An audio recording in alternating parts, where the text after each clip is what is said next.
Charlie Mobile Station.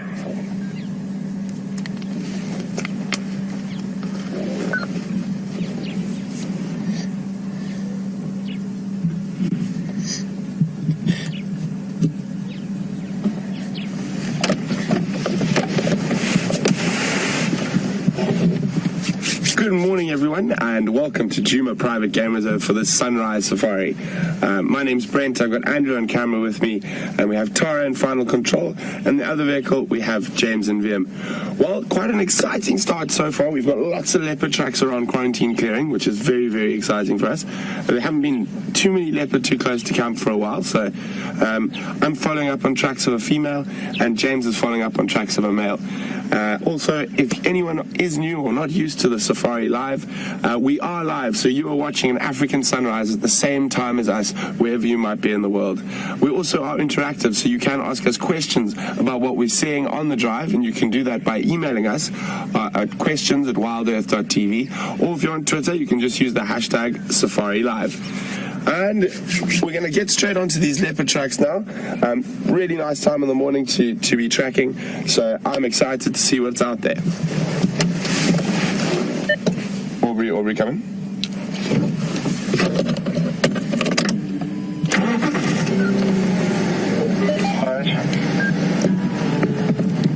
Morning, Orbs. There's a console for Madonna Ingwe on Vugatela Access. James, new presenter, is following up. And then I've got in console for Mafazi here heading north. What is your route?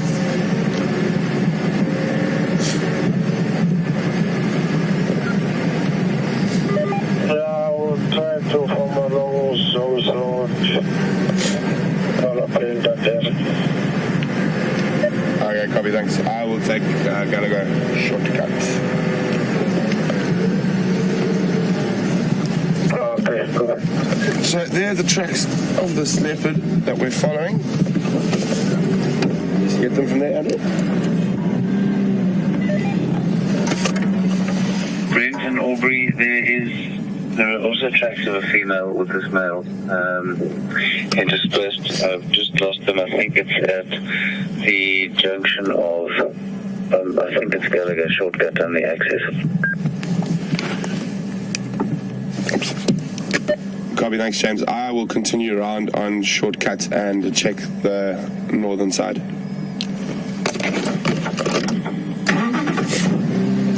So it looks like the tracks that James is following and I'm following have actually come together, so I have a male and a female, but they have split again. So I'm going to shoot around. James is going to cover sort of the southwestern area of where the leopard tracks disappear, and I'm going to go to the northeast. So we're going to try loop around the block and try and increase our chances on finding at least one of these leopards. Good morning, Mobile Station.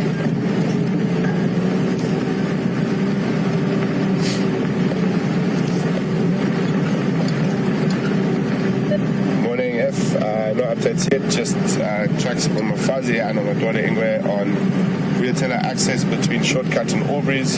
Two stations are following up in the area.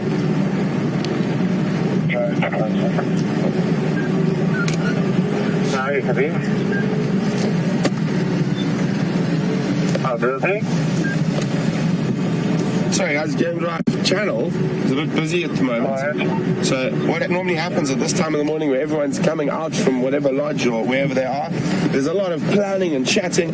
We're all letting each other where we go, let each other know where we're going, so we can maximize the amount of ground we cover and hopefully maximize the amount of animals we can find.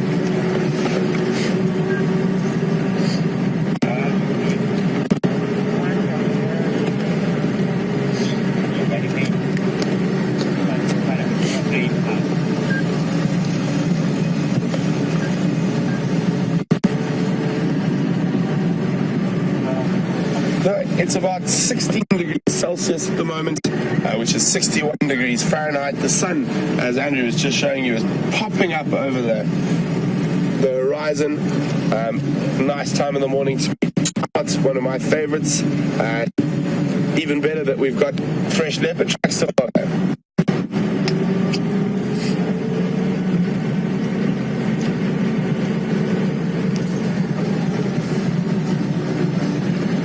So James is on the actual tracks, and what we're going to do is we're going to try zoom ahead. So what we do is try loop around the block, get in front of where the leopards might possibly be going. So if the tracks don't come out there, then we know for sure that the leopards are within a certain area, and that obviously makes it a lot easier for us to find. So finding animals is very much a team game.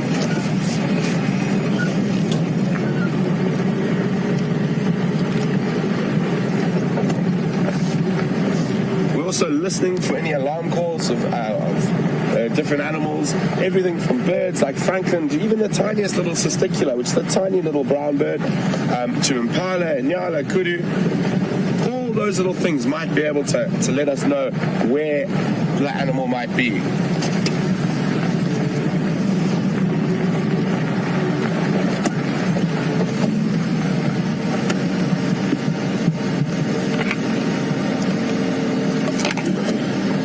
So there is some dung here on the road. I'm just going to have a quick look at it.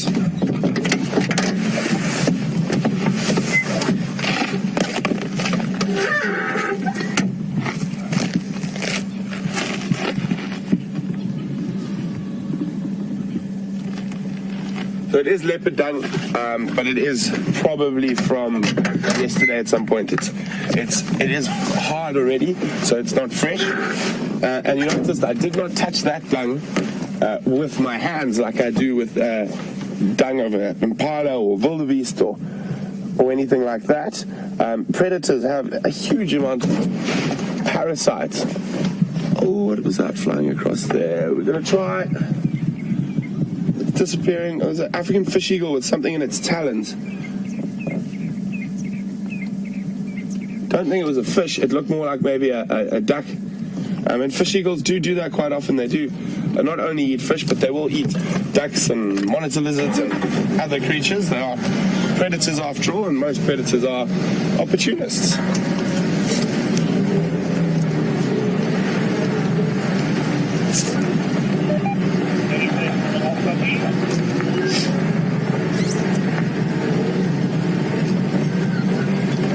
Morning, can I go ahead? Oh, morning, Lee.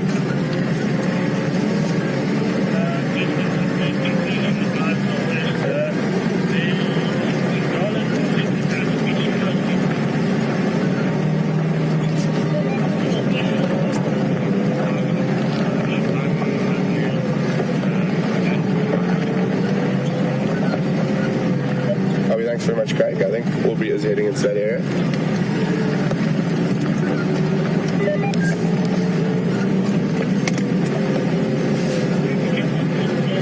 And we'll be back with you a little later in drive. So enjoy.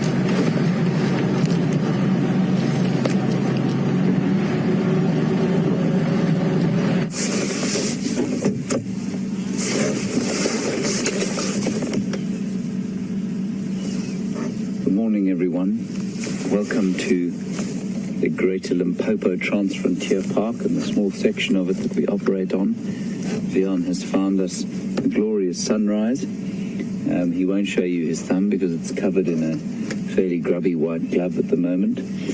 And as Brent, I believe, has told you, we are following up on the trail of two leopards, a male and a female. I'm starting to feel that my presence in the area is chasing the leopards away, but I'm going to continue on the trail. We've got tracks. We have some hyenas shouting just inside this block here to my right-hand side, just towards the sun there. So we think maybe the leopards have gone in there. They're off the road now, so we're going to continue following up and see what we can find. Remember, any questions you have, please send through and hashtag handle SafariLIVE or on the email questions@wildearth.tv. I always have to think about that before I get it right. Normally mix them up. So here we go. Welcome. Good to have you here. Let's see what we can find.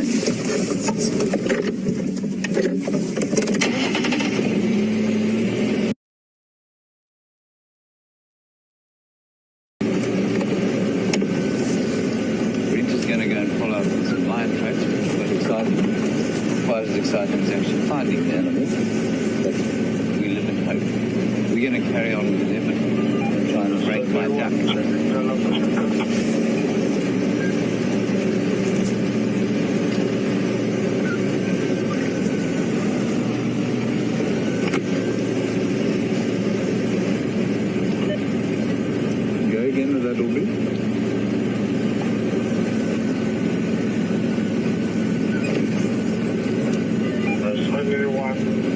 Checking the local shortcut.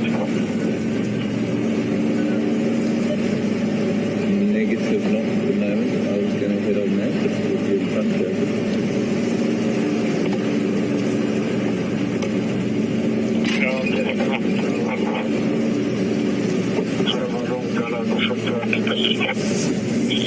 We're just going to turn around here. Aubrey, one of the rangers from another I checked lodge. the shortcut earlier. They are not flexible And he's going round. This way, we're going to go around the other side.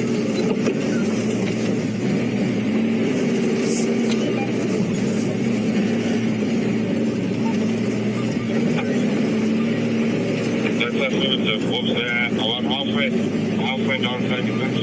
It looks like they're in campsite towards the block, sort of towards the quarry. They're going into that direction.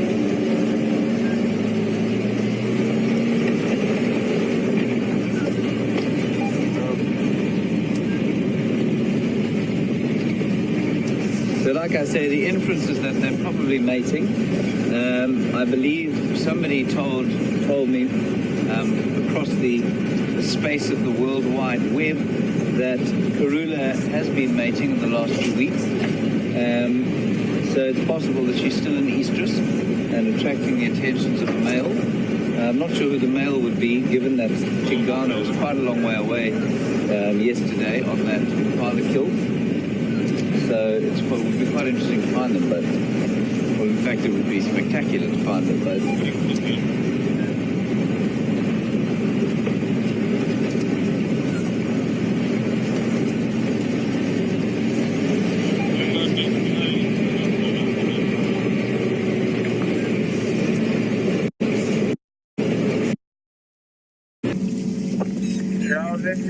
Look at the dove, just landed in front of him. It's called an emerald spotted wood dove. Let me just check that before I make a mistake. Yeah, emerald spotted wood dove.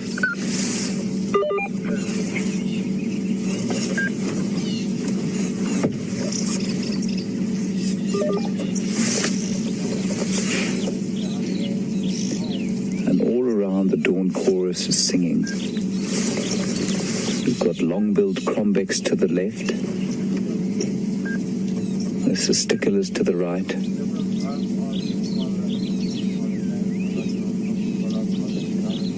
Black-crowned chagra in the distance.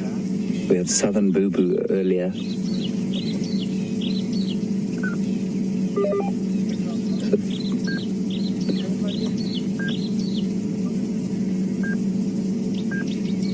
So the side-striped jackal is often alone. They have been known to live in, or they would normally live in a pair, but often found foraging alone.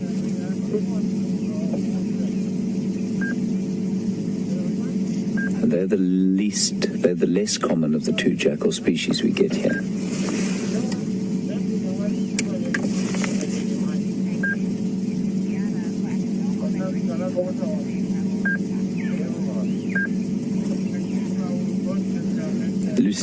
Lucy in Indiana, welcome to the morning, and that was your question we answered. Thank you very much for it. So normally often a solitary animal, but will live in a mated pair. That pair bond probably lasts for most of the jackal's life. They only live about 5 years in the wild, probably up to 10 in captivity.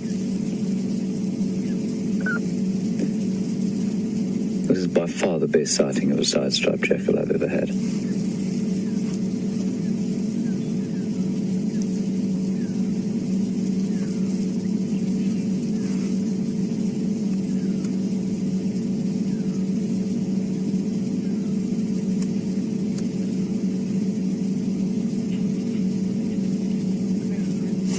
Something's caught his attention off to the left there.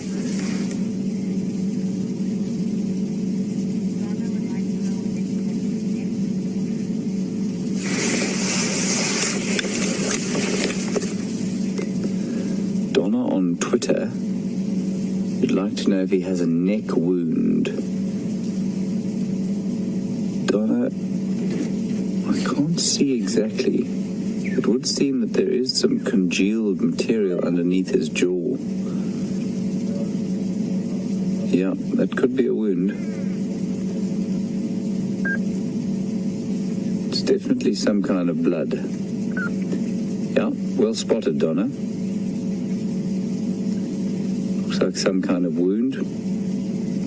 Probably from a fight of some sort. That would be exactly where a hyena or another jackal would go for a sort of killing bite. So he's had a bit of a rough night, which is probably why he's so alert, although he's quite relaxed.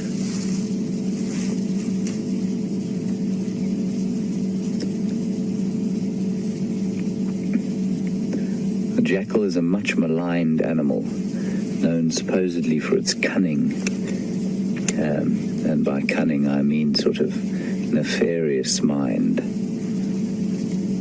But they're actually incredibly stunning animals, and not that common in this area. There's a glorious white tip to his tail. We'll follow him at a distance. I suspect he'll nip off the road if we get much closer than we are now. You can see as soon as we start the vehicle, he reacts.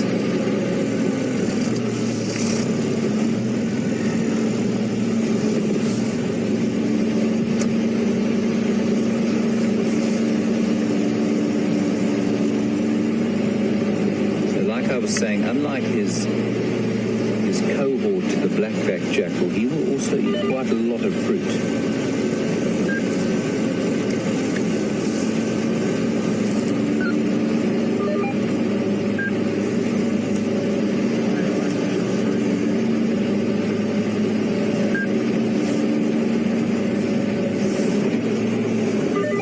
Lisa in Syracuse, welcome to the morning. Would like to know how big a jackal's territory is. It's difficult to say, Lisa. A black-backed jackal will normally have a core area of territory which would encompass a clearing and possibly it could be a small clearing, probably about, say, 300 by 300 meters, and then from there they'll probably range out and not mark as ardently as they would in that initial core area. Besides striped jackal, I'm not sure, but probably you'll find they'll have a core area of similar size, which they mark and defend quite aggressively, and then they'll range wider to feed.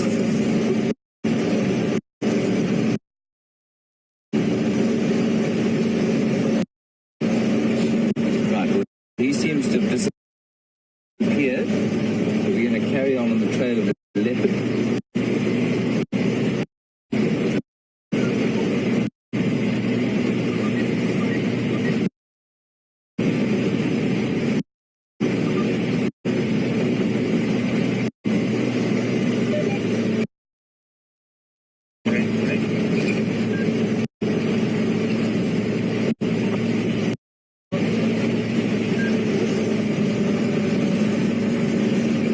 Try and get an update from the radio.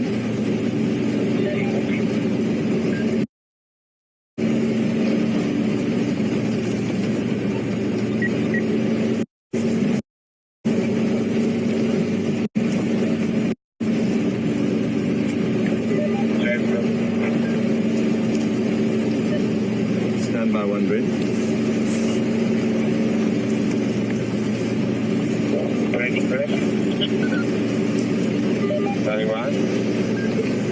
Brent, What lock are you reporting? Jeffrey in Texas would like to know if that jackal was an adult or not. It was an adult, a pretty big adult.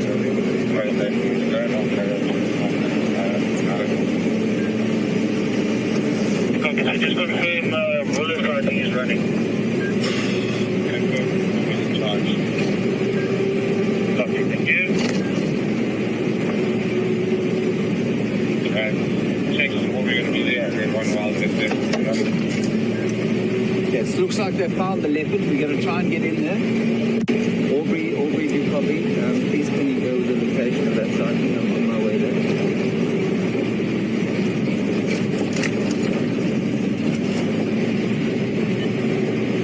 Aubrey or Brent, please go with the location of that sighting. Put a hole in front of Gallagher Camp.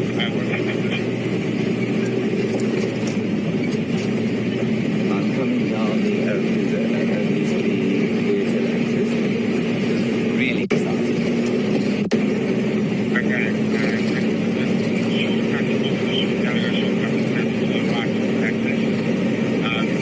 Just go ahead, just go down there and go to the turning hole in front of Gallagher Camp. Okay, copy, thanks very much. Copy that, John. At the water hole just in front of Gallagher. Yeah, that's where. Yeah.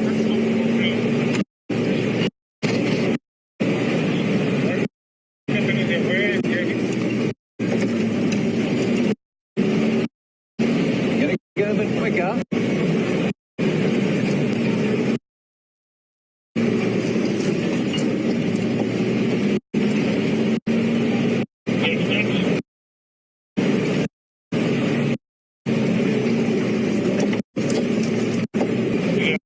That we were following earlier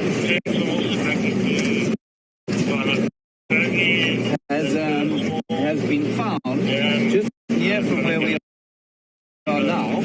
So I'm going to drive quite quickly to get there, just in case they move.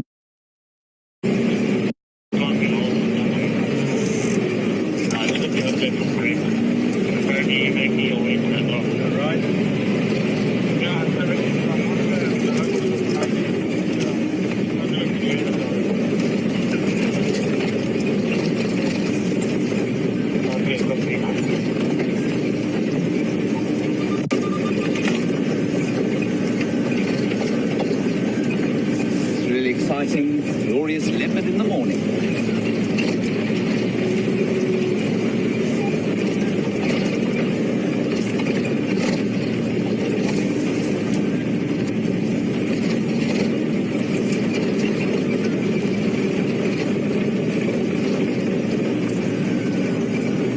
Kathy in Memphis, Tennessee, welcome to the morning. Would like to know if that jackal that we saw is a dog or a cat. The jackal is most definitely a dog. It's a canid.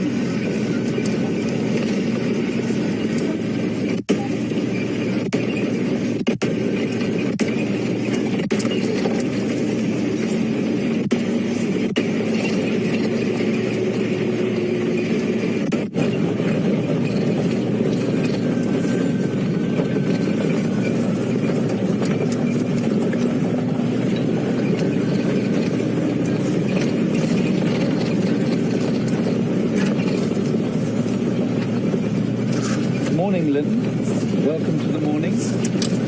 You'd like to know why jackals only live till about 5 in the wild. Difficult to answer.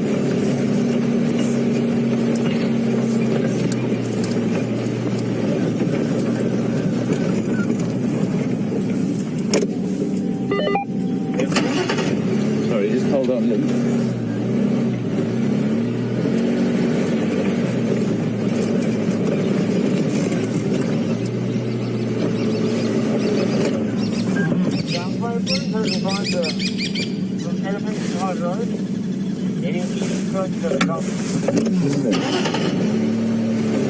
Just trying to figure out where the leopard sighting is. Here a road going.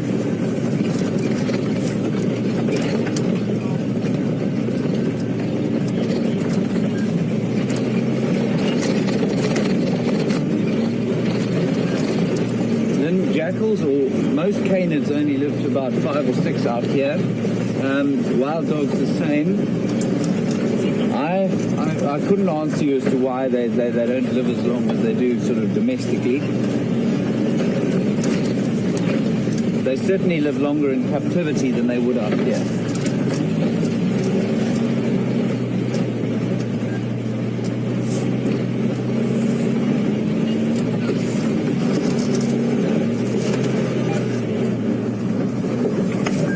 Can I get it to you? So we've had the leopard here. Aubrey managed to find her. Going to figure out where she is before we move in. Went down here, but I was stopping there now here to Yano calling. Okay. Drag him down the road. Well done. Just the one, the female. Okay, male. Okay, so we're looking at a male leopard here, hopefully. Just gone down in there.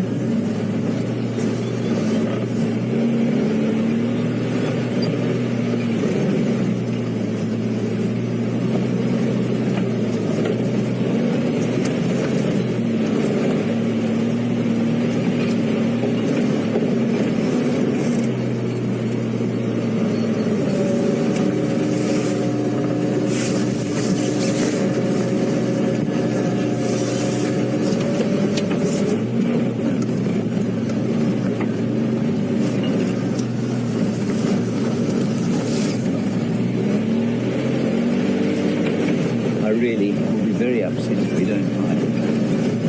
I have seen him though.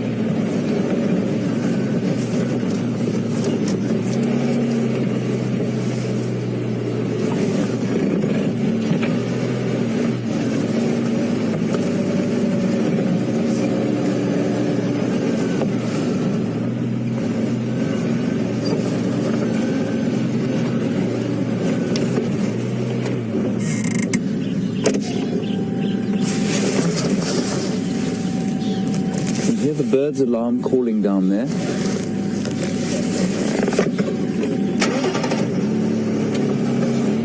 Keep going along here a little. We're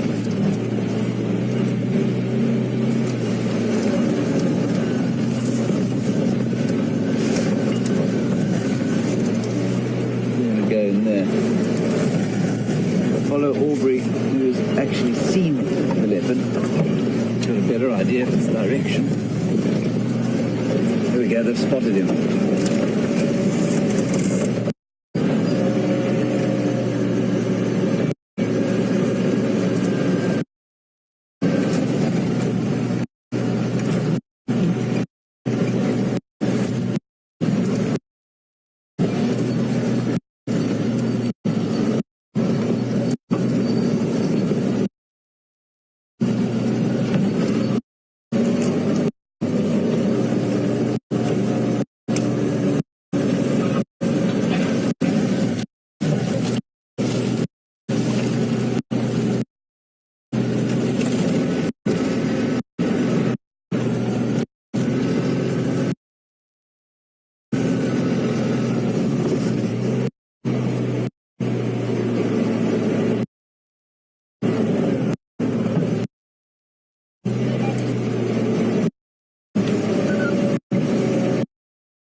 Hold on while we try and find out what's going on.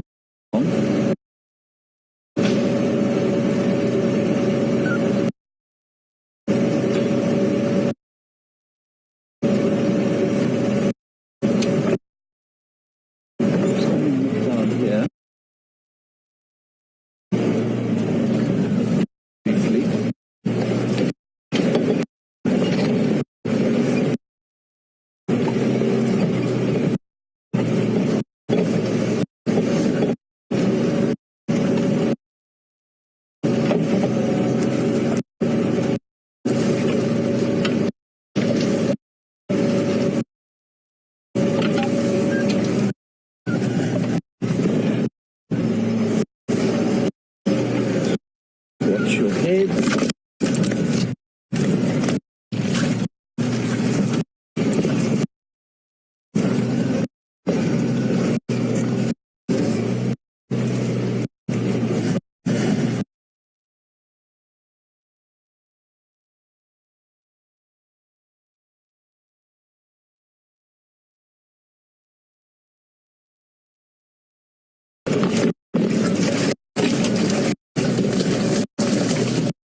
Beyond?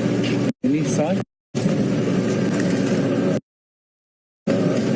Nothing yet?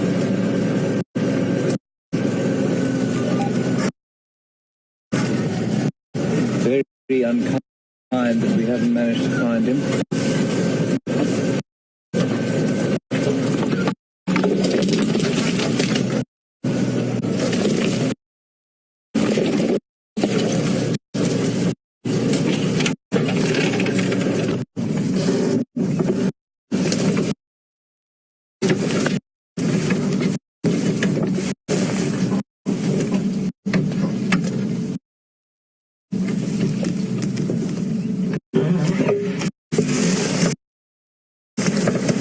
That's spectacular.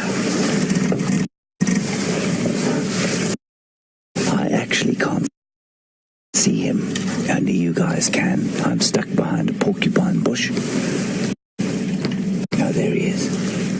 I mean, that is just really special to be this close to one of Africa's most spectacular cats.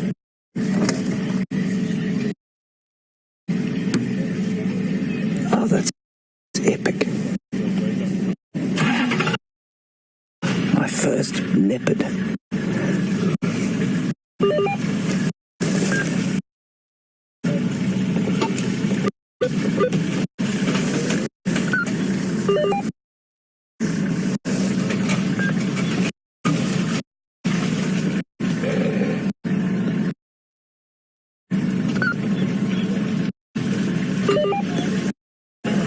I'd love to know which leopard this is. If any of you have any idea, please send through some feedback for me.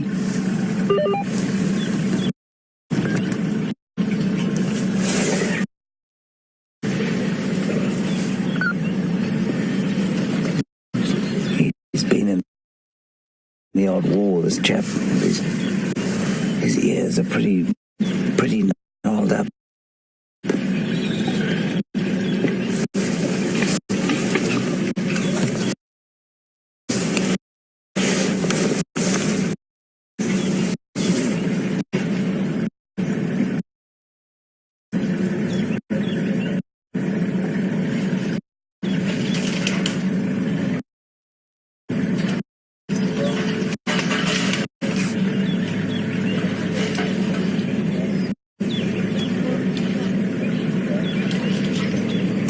Just like your house cat having a morning clean.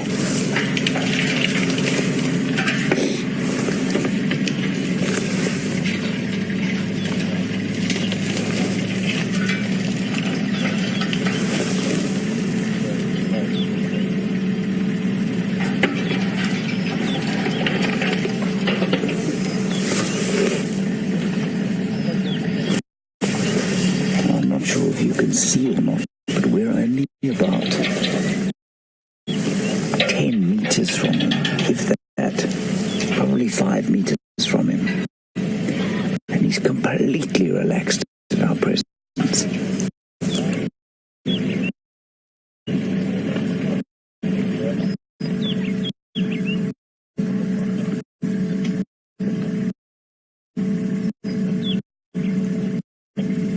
6 meters, according to the camera's focus reading.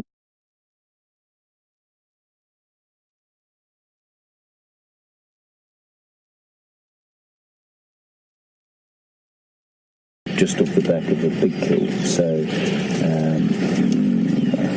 we may have had another hare or two, but he hasn't eaten anything big since then. He's clearly quite tired after the evening's exertions. I'm not going to move around the front of him just yet. We're just going to leave him to go, leave him to lie there for a while.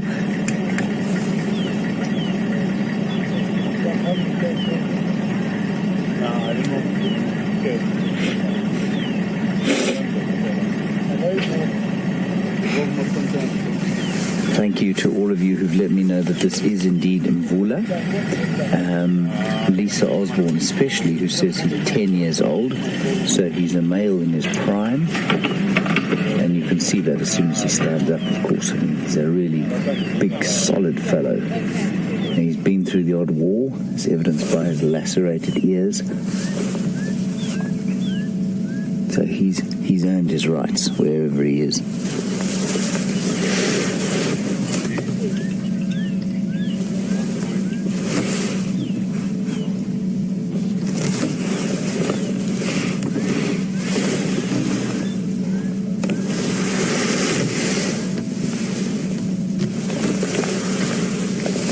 We're just going to sit here another 5 minutes or so to make sure that he's not going to move, and if he doesn't move, we'll try and get round the front of him so we can get a look at his face.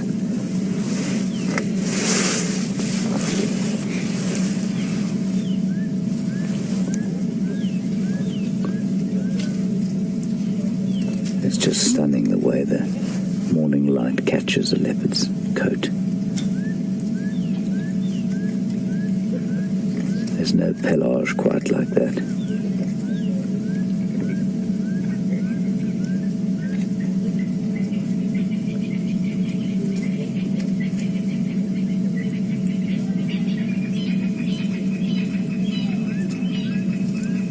Each rosette perfectly formed on his back.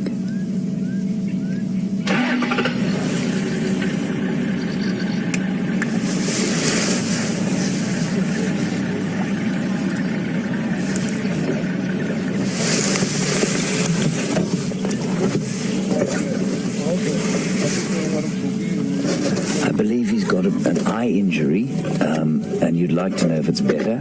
I didn't know about that, but let's see if we can't find out.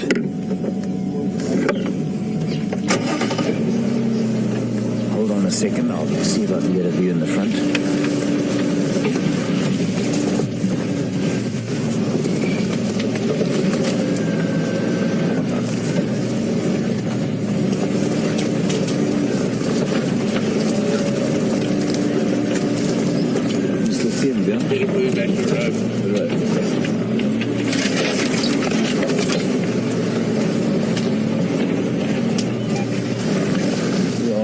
Hugely thick area here. Okay. I'm just going to go see him.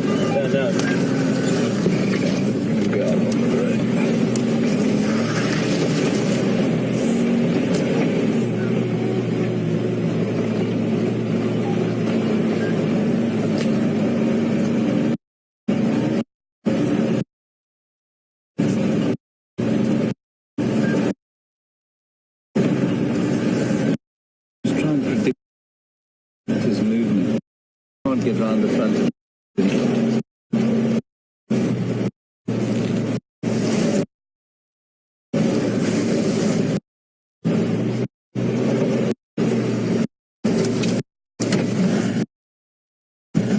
Now this will stay with him. So just hold on tight and bear with me. I'm going to try and get round the front.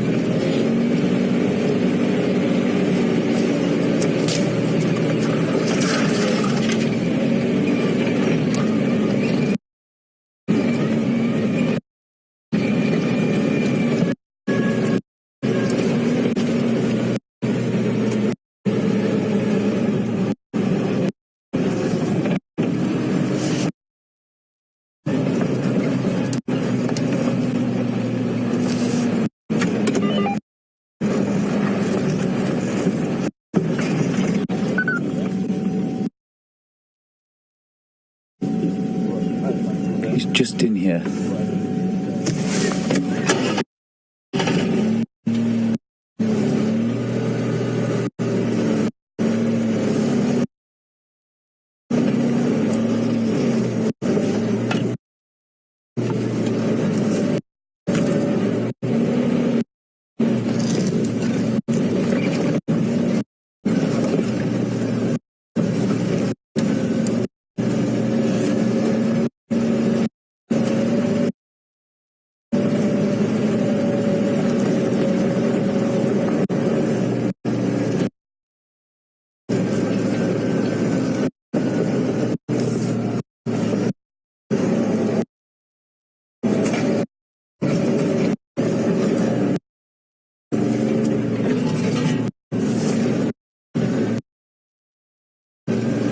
Would like to know how Gulo was injured on his ears.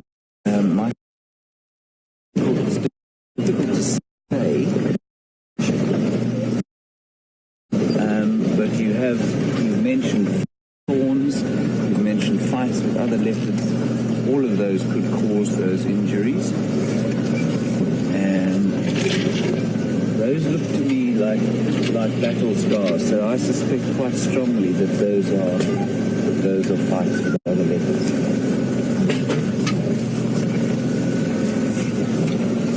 Some of you may have even seen other fights.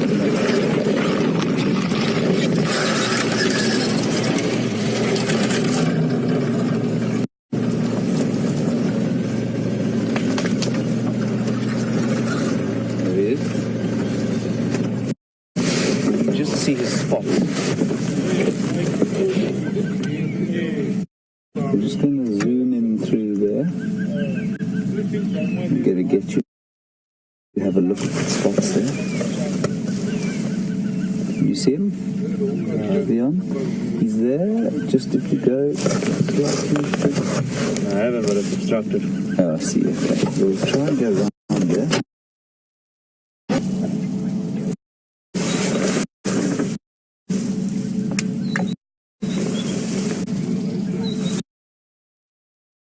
Ashponag. Dajiga kwale.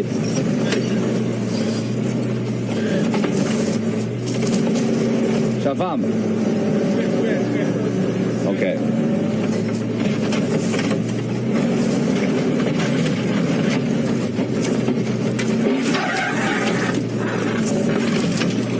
May destroy the vehicle process of this little exercise.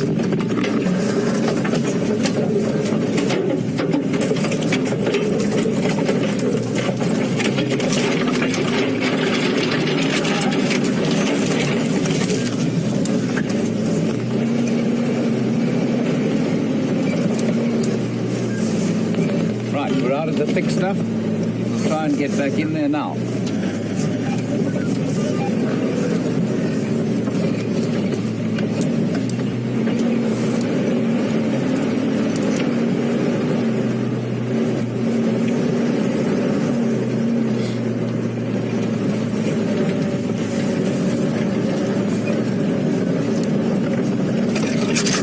This looks like a better area to go into.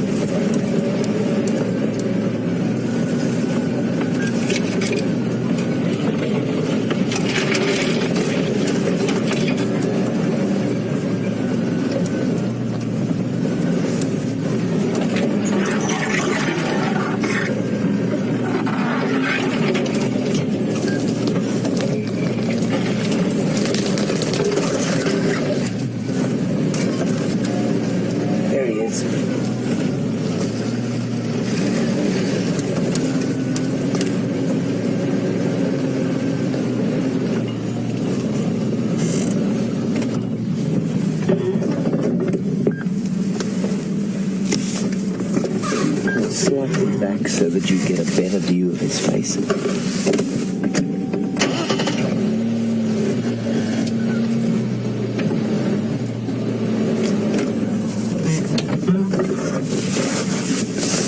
There we go. That's a much better view. Still cleaning himself after a night of hunting and territory marking.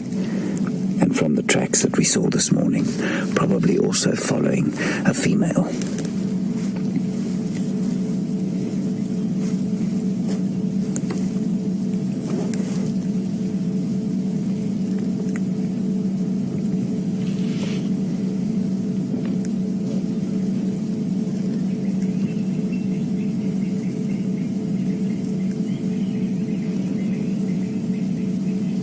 It's such a privilege to spend time with a cat this relaxed. Green?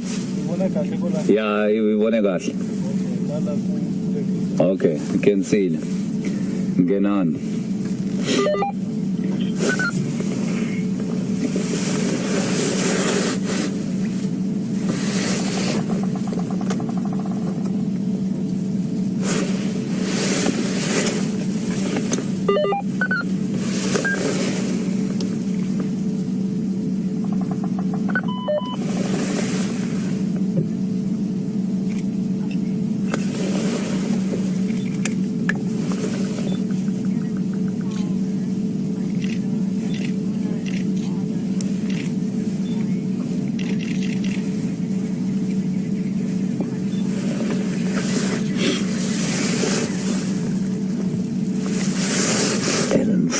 thanks very much for the information on this leopard's offspring.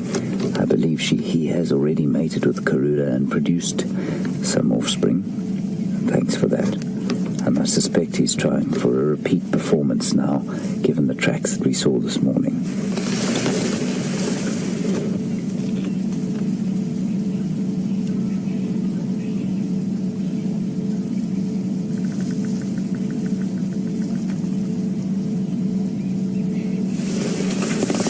I'm sure a lot of you know this, but the most sort of accepted way of identifying leopards is from the unique spot pattern that occurs just above the whiskers.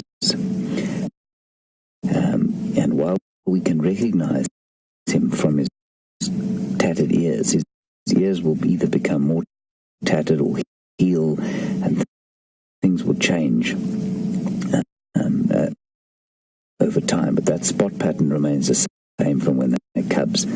It looks to me like he's got 3 spots there on his left-hand side. I can't see it on his right.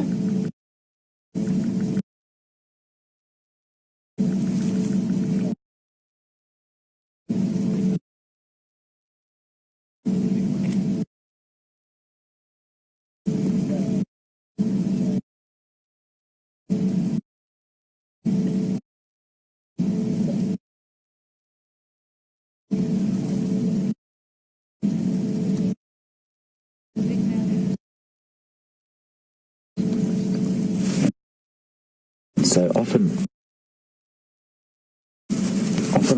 what happens is a new leopard will come into an area and people will start guessing frantically as to who he is and where he's come from and who his parents could be and who his mother could be, and we get very, very enthusiastic about predicting the family trees.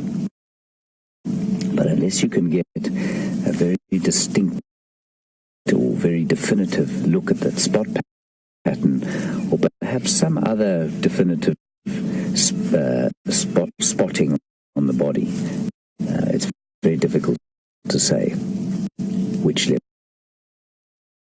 leopards are which.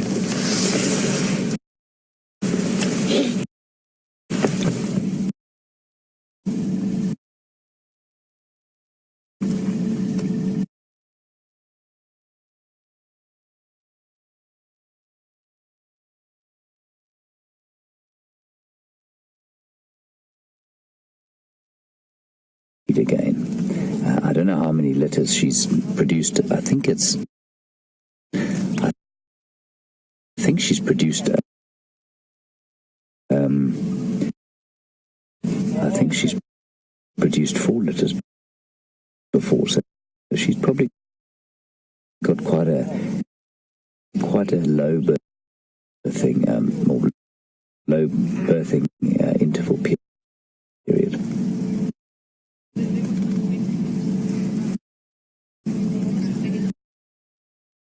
Be very unlikely for a female to produce cubs after the age of 16, but not impossible.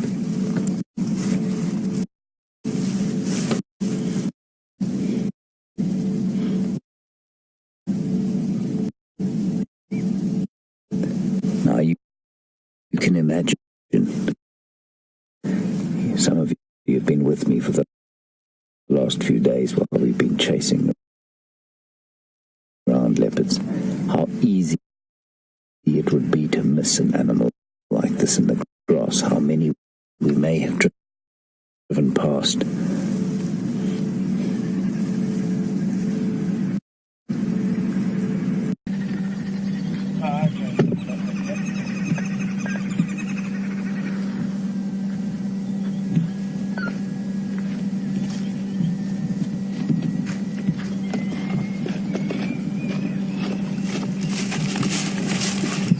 very, very strange happenings here. Very strange. I'm just going to sit here for a little bit and keep quiet and see if we hear any alarm calls. But I'm definitely going to need a bit more time to try and figure out. There are tracks going in 3 different directions. I'm not sure what's going on here, so it's going to take me a little bit of time to work it out. I'm going to try to cheat a little bit and listen for alarm calls quickly.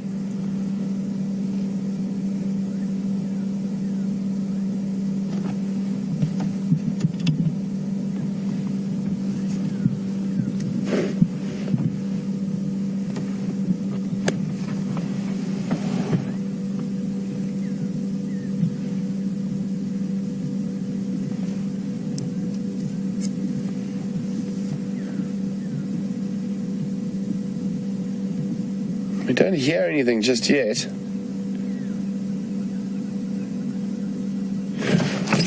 What I'm going to do is it's just very strange, these tracks up and down, round in circles. I'm just going to take a guess quickly and shoot down towards Buffelshoek Dam. And then if we get nothing there, then I'll come back to this area.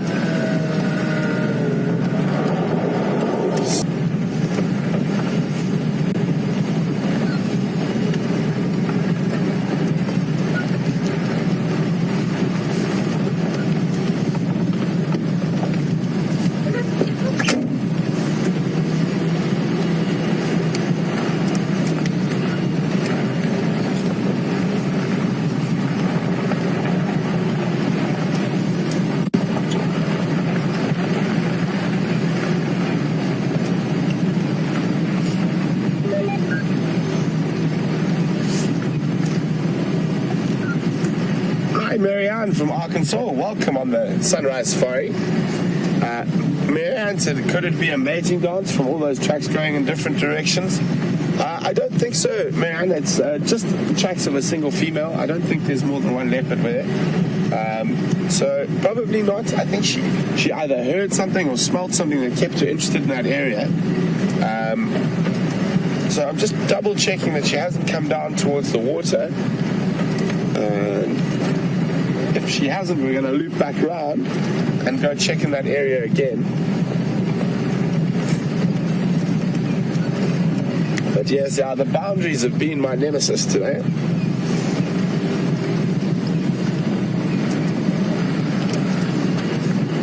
Oh, there's a hippopotamus.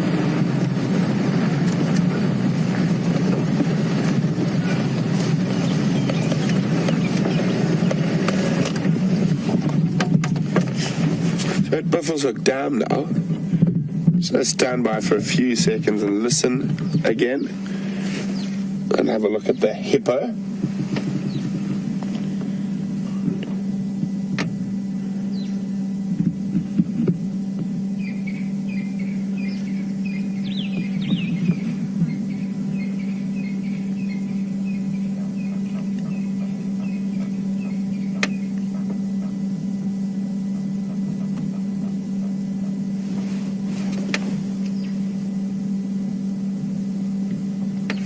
So we can't hear anything. Still listening for alarm calls. Looks like a young hippo bull who's got Buffelshoek Dam to himself.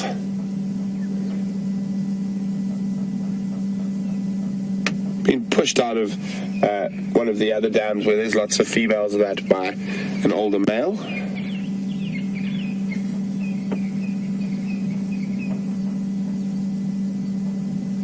Very quiet here at Buffelshoek Dam. I'm going to continue on, see if we don't have any other luck with those tracks.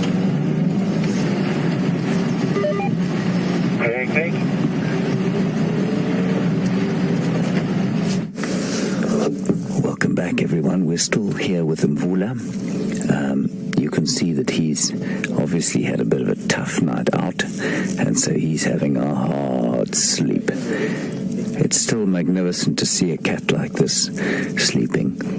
his heaving belly. You can see, as Vian pointed out to me quite nicely, he has definitely eaten something last night, but it's highly unlikely that it was anything very large, because he then would have stashed it and kept it in a tree, unless he's had it stolen by hyenas.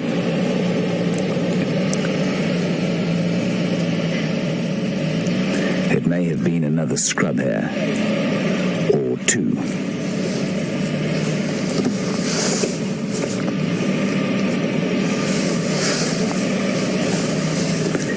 Lifted his face to say goodbye to the other guests who are here. So you can see very clearly now the three spots on the left-hand side of his face. Oh, his eyes are getting very heavy and out.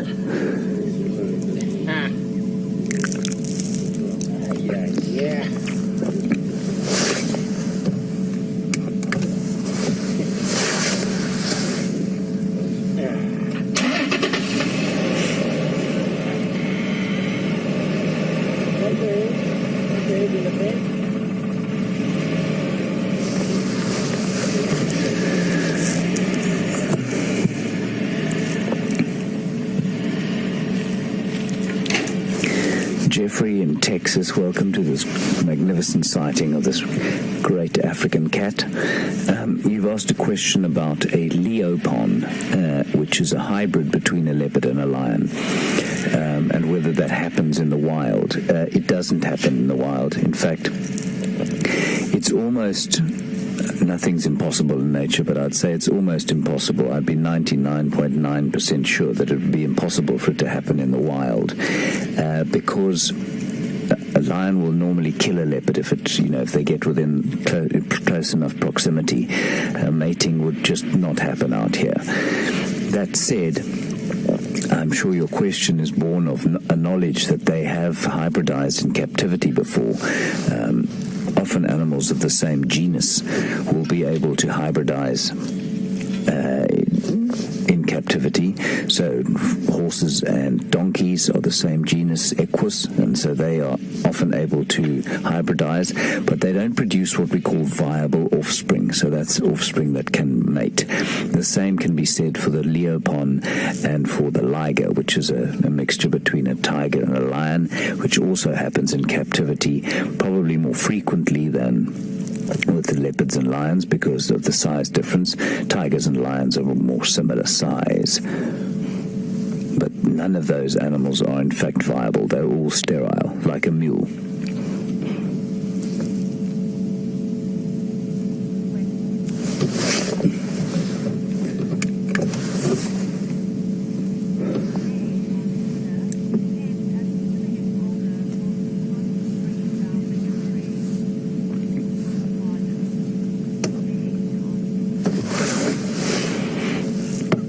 Welcome to this great sighting of Mvula. You've asked, will it be difficult for him to take down big prey as he gets older? The answer is, of course, yes. As he gets older, his strength will start to wane in the next 4 years. Probably when he's about 14, his strength will start to go down. That's not to say that he will be unable to live beyond 14 years, but his strength will start to ebb from then. And so his ability to take down things like an adult female kudu, which is probably around about the size limit of what he can take now, his ability to do that will slowly disappear with his strength. Very old leopards are often the most dangerous to humans, if you can describe a leopard as dangerous, simply because they start to go for weaker and weaker prey. They'll eat more carrion, and they'll take...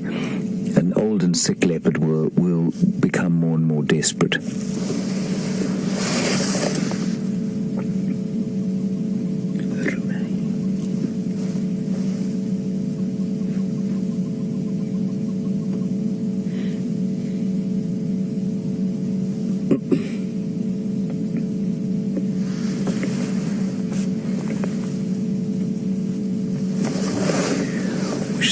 Out, and while Mvula rests his weary head in the grass, just going to tell you about a tree, or ask you about a tree first. You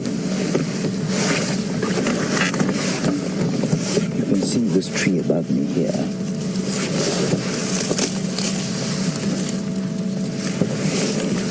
Maybe also seeing the leopard's ears twitching as I picked it. This tree, we looked at its cousin yesterday, and from here up to Ethiopia, this tree is commonly known as the toothbrush tree. It's become such a cliche that I'm not going to show you why it's called the toothbrush tree. I'm not going to give you its real name because I'm going to allow you to try and find that out for me.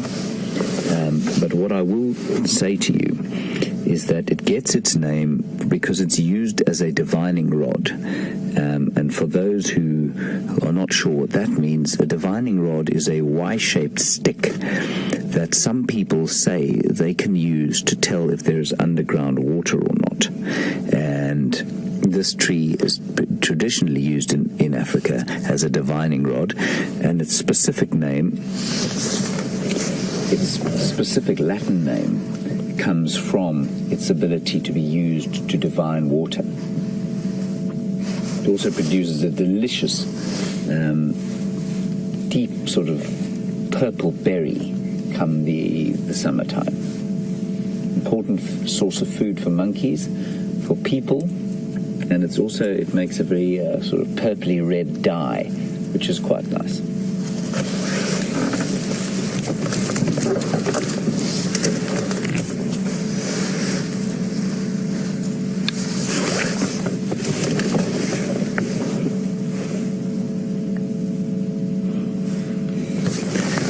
Very common tree for Mvula to mark his territory in because it's so seldom eaten.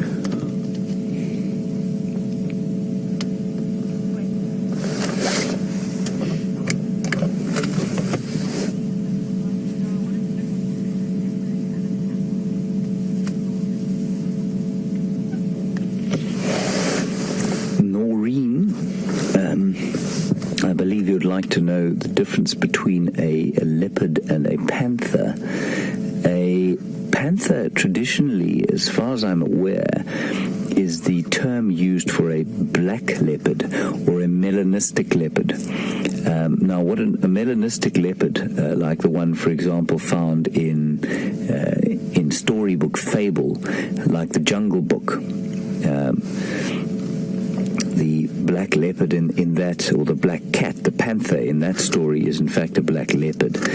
And what happens there is that there's a genetic aberration where the white, or the white in the fur is actually much darker, and it happens across species, it happens across classes.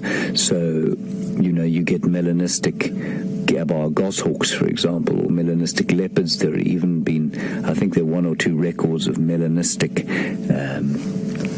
lions.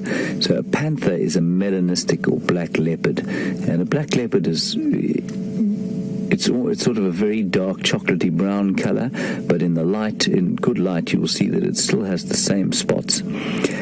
Not a great color to be out here, and that's why it hasn't sort of made a greater evolutionary mark in the world. But in deep forest, that's normally where you'll find it. It's still extremely rare, but it's a much better color to be if a leopard is living in deep forests. It's even rarer amongst lions. You also get a form of color aberration called leucism, which is the other end of the scale, where there is far less pigment, or not pigment. There's far less color to the pelage, and the most famous examples of those of a leucistic sort of mutation in the cats are the white lions of the Timbavati. But again, it happens across birds. It happens, I think it even happens in some fish. The best way to see it, if you ever want to look at the different color aberrations, to go and look at the domestic pigeon, or as Brent likes to call them, the rats of the sky. Because they live live in urban environments, they have tended to, they've hybridized a lot with each other, and you can see melanistic ones, you can see leucistic ones, and you can see rufous morph ones as well. Leopards also come in something called a strawberry leopard, which is a sort of form of rufous morph, where there's a reddish tinge to the pelage, but always with the spots.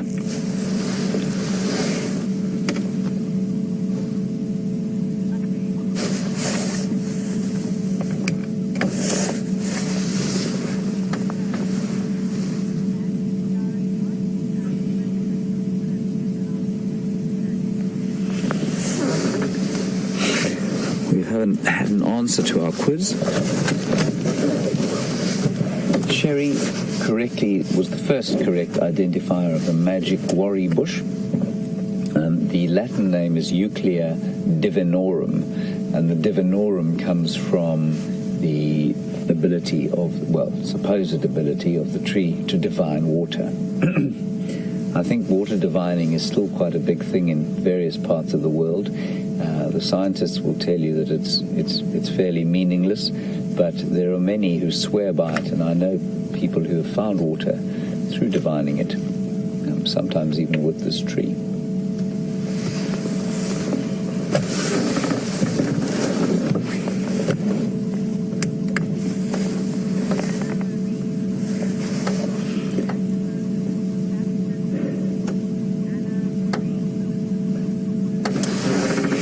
Anna-Marie's got a question about jaguars and panthers. Anna-Marie, jaguar is also a member of this genus, the Panthera genus, along with tigers and lions.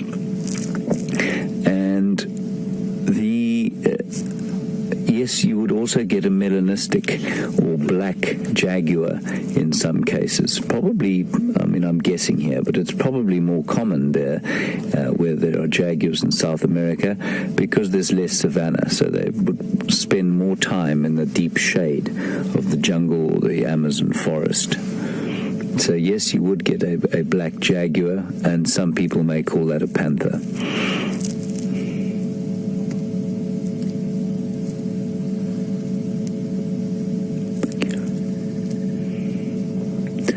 Trying to remember the name of the panther in Kipling's Jungle Book, and it is, of course, Bagheera. He was the panther.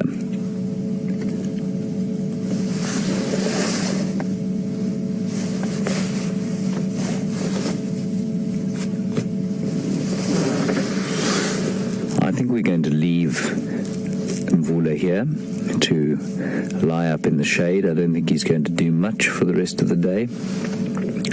That said, we may come back and find that he's killed a kudu, and then I'll be proved wrong. But let's go and check out some of the water holes. The weather, the heat is starting to build a bit, and there may be a few animals coming down to have their breakfast drinks.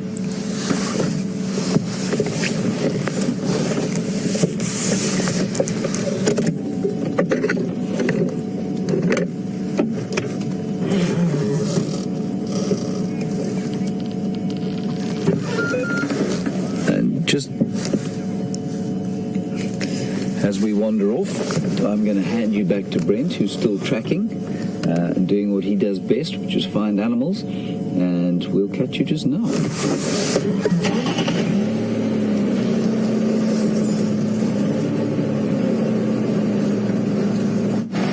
Welcome back, guys. We're still hot on the tracks. So we went around that block. No one came out, and nothing came out. So then we went around and checked, just on a hunch, another road, and we found her tracks again. She's walking down the road again. So we're going to keep following for a little bit and see what happens. But I've had some feedback from the quiz. We've been asked for some track ID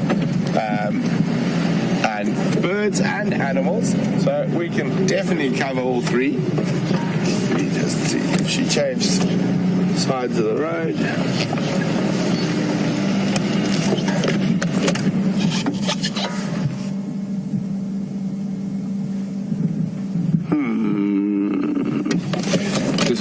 leopard tracks.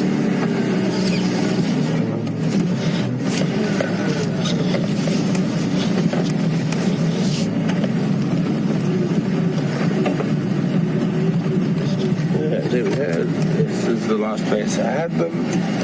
Stop.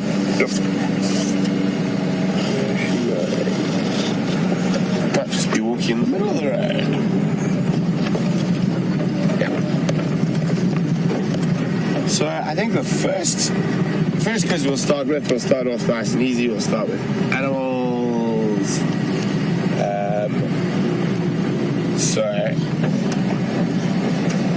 Not that we're seeing many of them this morning, but we can definitely think about some good questions for you guys. She's back on the road. So, a good animal question.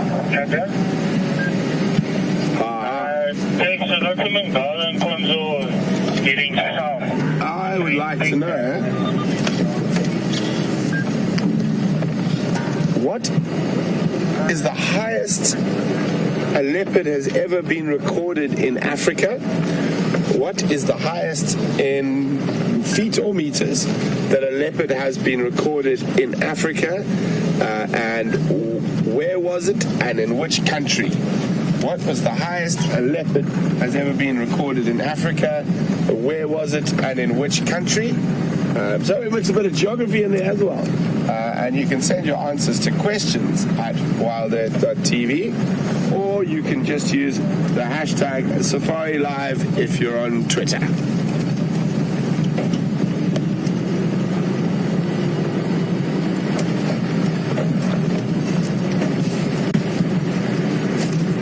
So, tracks are now heading west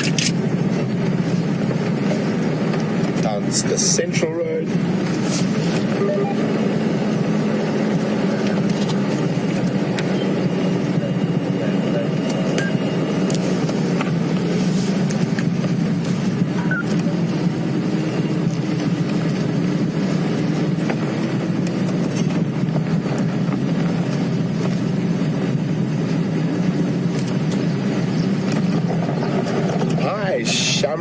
Shamrock would like to know the correct pronunciation of Buffelshoek Dam. The correct pronunciation is Buffelshoek, which translated basically means buffalo corner. Buffelshoek, buffalo corner.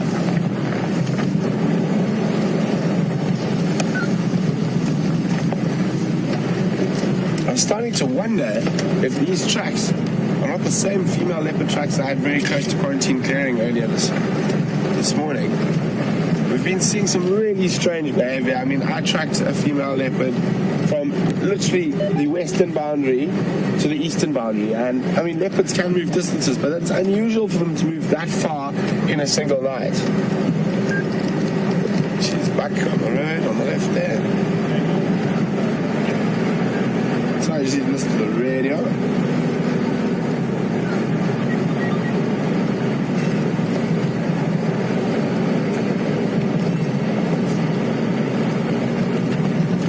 Driving over our tracks, tisk tisk. No, I'm only joking.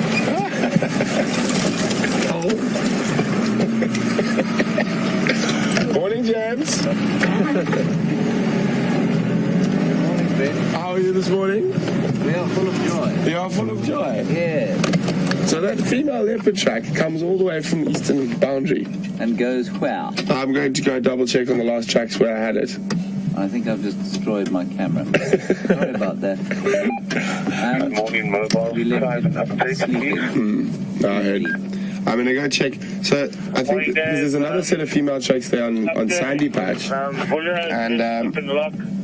And I think that might be Shadow coming across from Arethusa. Shadow. Yeah, it comes straight off on Impala Plains and comes straight across. So I don't think it's the same set of tracks. So there's something going on with these leopards. Something going on.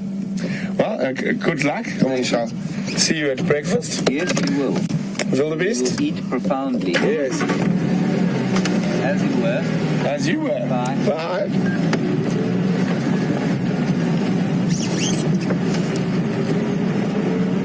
last tracks of that female leopard went off into this block, and I did find her tracks just below our camp this morning. So I'm looping around to go double check there now.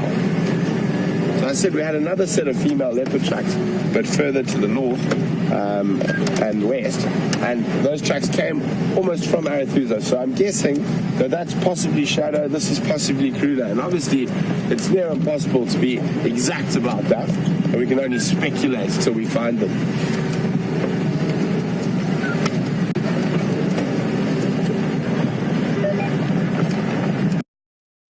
I know whether that leopard was ancient or frozen. Oh, sorry, ancient or modern when frozen.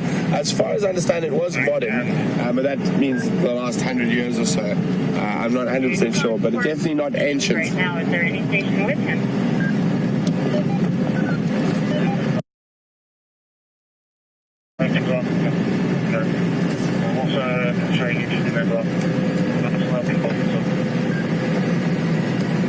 Okay, copy that. I think I'll try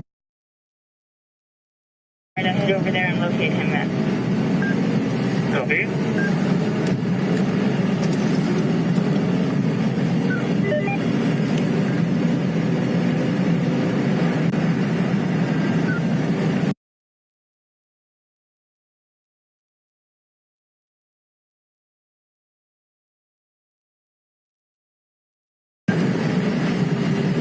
Okay, copy that. Thank you very much.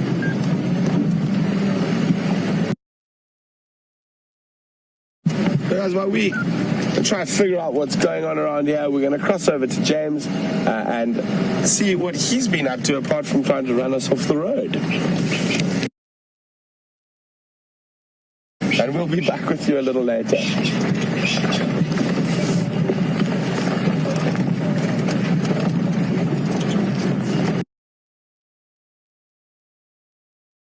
Welcome back to Vion and my game drive this morning.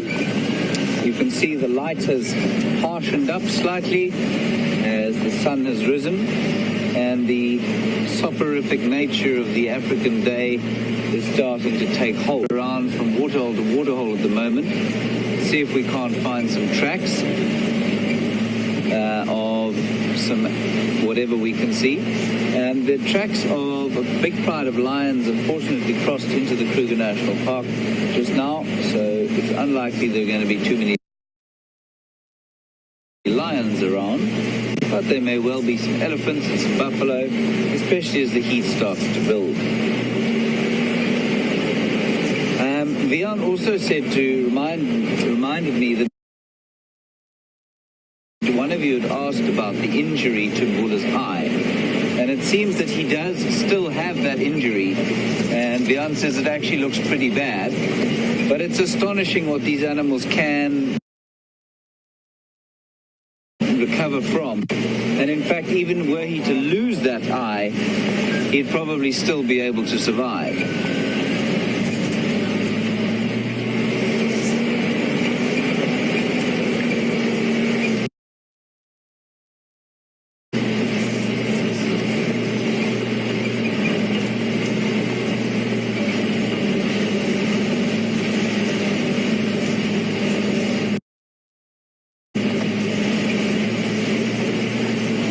Question from Rita in New Jersey. Welcome, Rita.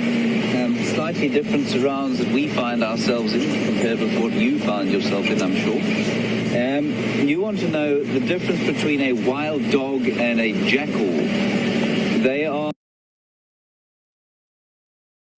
the same, no, they're not even the same genus, so they're the same family. That's the Canidae, or canid, or dog family. And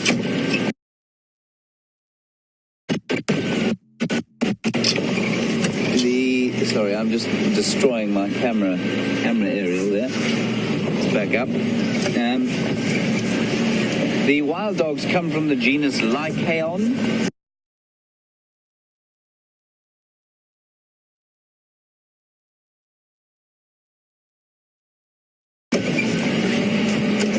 Not a domestic dog. A lion is to a domestic cat. So the same family, but a different genus. They wouldn't be able to hybridize, for example. Sorry, I keep knocking my aerial off the back of the car, and poor Vian is spending his life fixing my mistakes. We'll be on our way shortly. There we go. He's masterfully done it again.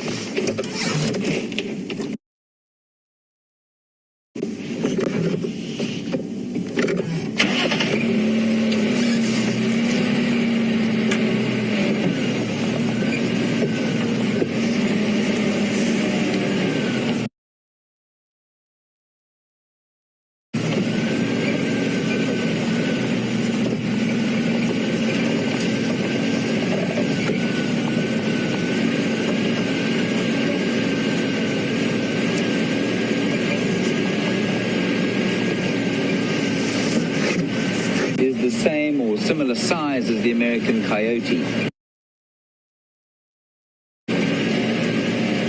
I believe that the coyote, according to Lisa, is about 31 pounds, which weighs in at about 11 or 12 kilograms,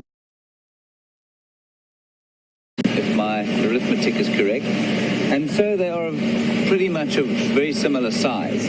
The jackal is probably between 11 and 15 kilograms, maybe in some cases up to 20, but around about that mark. And probably a very similar strategy to life.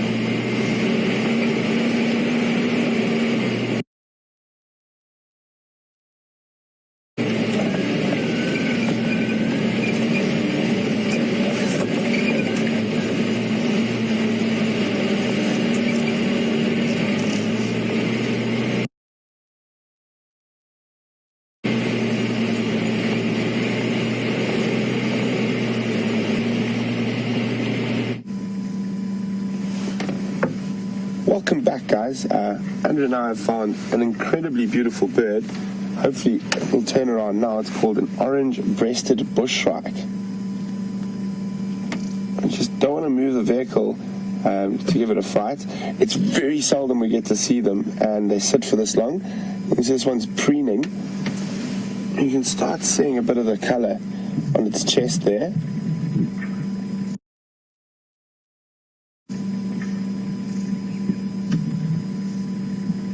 There we go. They're so quick. You can see that incredible color on the chest.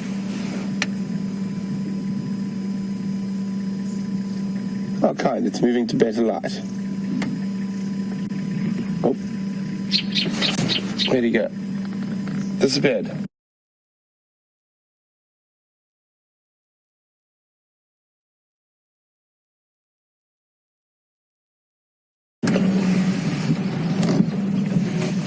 Do you see where he went? No, I've lost him. Lost him. Oh, there's another nice pretty little bird that's just landed in the same place. There's a little bird party around here. Here you go. I know. I'm going to actually get, who can tell me what bird that is? You can send your answers to questions at wildearth.tv, or you can just use the hashtag SafariLIVE on Twitter. Which bird is that? Very pretty little flycatcher of sorts.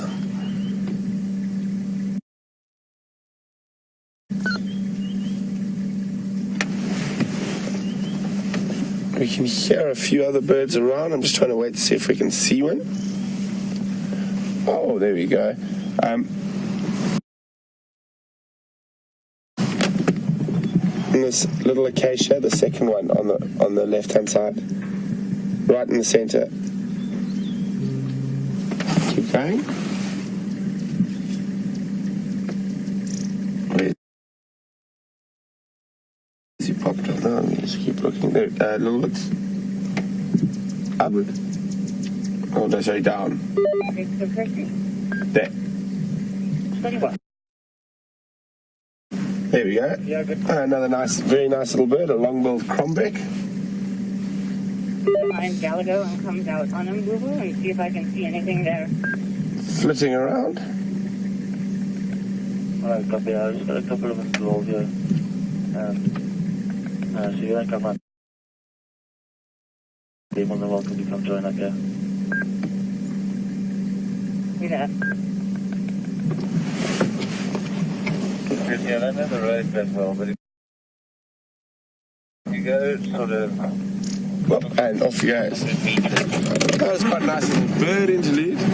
Let's carry on and see what else we can find. I think bird. Okay.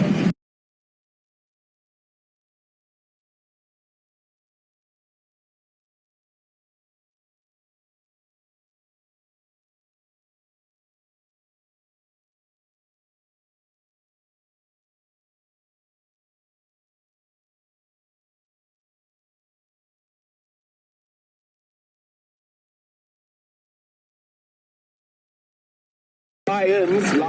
At Brain Camp. Are there lions at Brain Camp? They've been here for 2 days now. Oh, nice. Go to sleep with them falling and wake up with them falling. Oh, very nice. Hello, everybody. Love your life. We're going to head, there's some Ellies just down the road, yeah, so we're going to go see if we can find them. I'll come on the way from my Ellie to the top. Okay. But I'll still be there. I'm going to take my car, my landy now, and I'll wait for you guys to come back. Perfect, we'll see you after drive. Bye, everyone.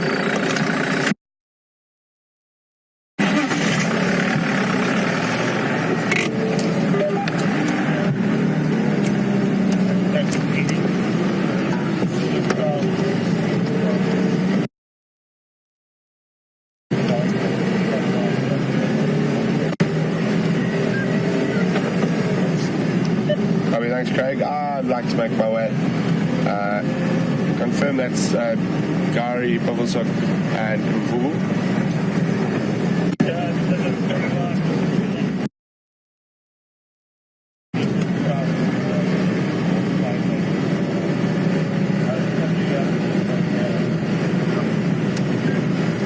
Copy, thanks very much. So guys, we just heard on the radio there's a herd of elephants not too far from us here. So we're going to scoot around and go have a look at them.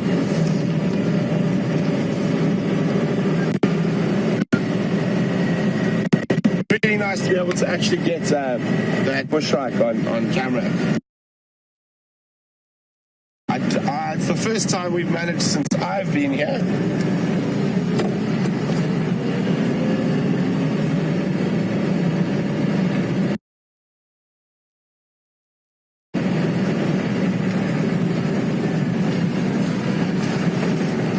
Well done, George Ann from Illinois. George Ann got the answer to that bird crate, a chin spot batis.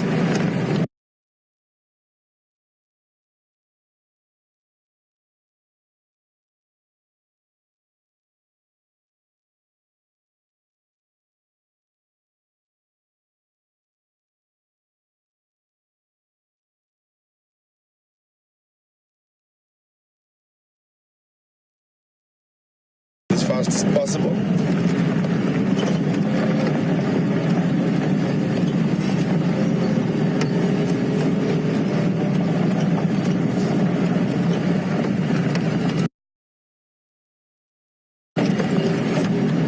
Nice to see Marcus, I'm sure, on our way through this morning.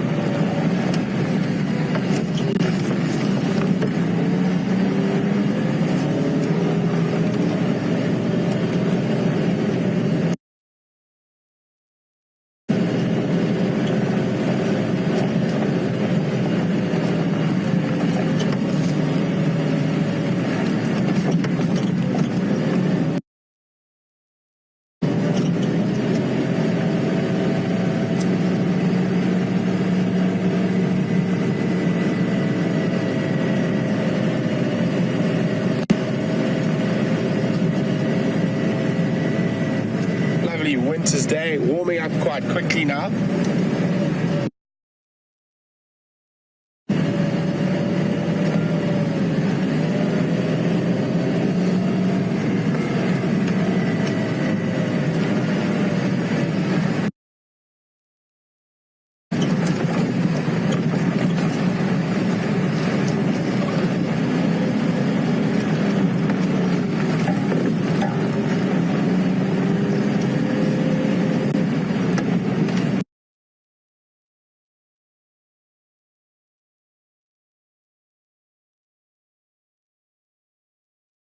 We are just going to stop briefly and look at a tree here. I'd love for anybody who has any idea what it is to tell me what it is. It's an unusual one because you can see the dead trunk here. It's still growing, but that dead trunk is part of this tree, and they've always sort of reminded me of fairy tale trees, these ones. And I'm going to break a piece off.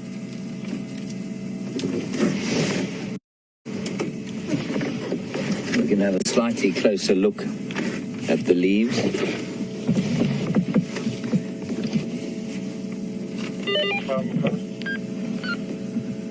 You can see it's got a very distinct, hold it by the dash. Very distinct, sorry, just getting used to the camera thing there. It's got a very distinct midrib on it, and it bleeds. It bleeds a sort of milky latex from which it gets its common name, and it's got a beautifully edible fruit in the summertime, nice and sweet. It's got quite a milky texture to it. I really like them because they're like little, if there were African gnomes about or hobbits or something like that out here, I think these are the trees under which they'd live. I'll tell you what it is in the next few minutes if nobody knows. I've yet to be able to stump any of you, so I'm hoping this time maybe I have.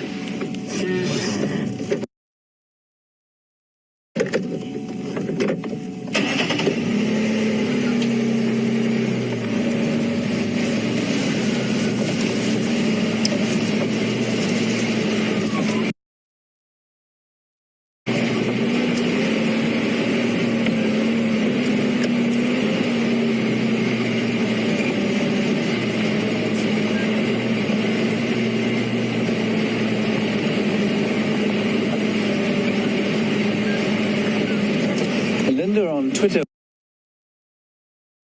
would like to know if animals ever give birth to conjoined twins. I'm not aware of it happening. I'm pretty sure it would happen though. But as soon as it did, the animals would die. And it's highly likely actually that if the phenomenon did occur in the wild, that the mother would die in birth, because obviously giving birth to conjoined twins is almost impossible without some form of surgical help. So it probably is as common as it is in human beings, but we don't see it because either the mother or the babies would die almost immediately.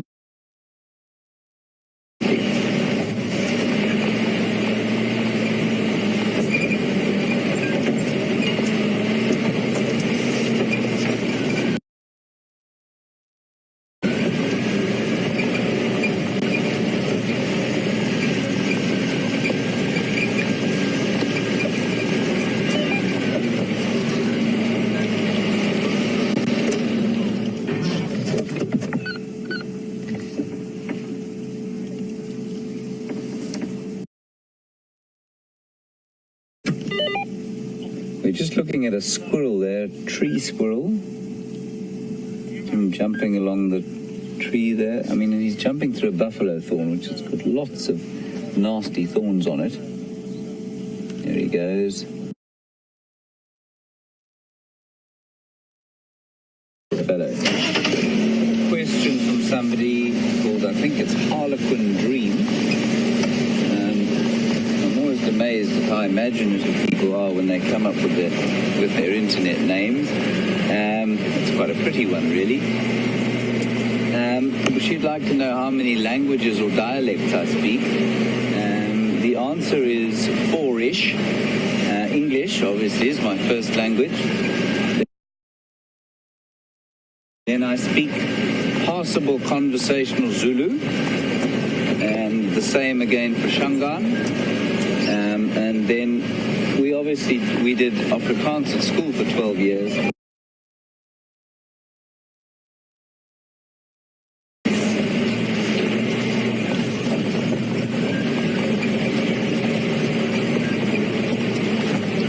We're going to cross over to Brent now while you guys try and find out what that tree was that I showed you. He's found some elephants.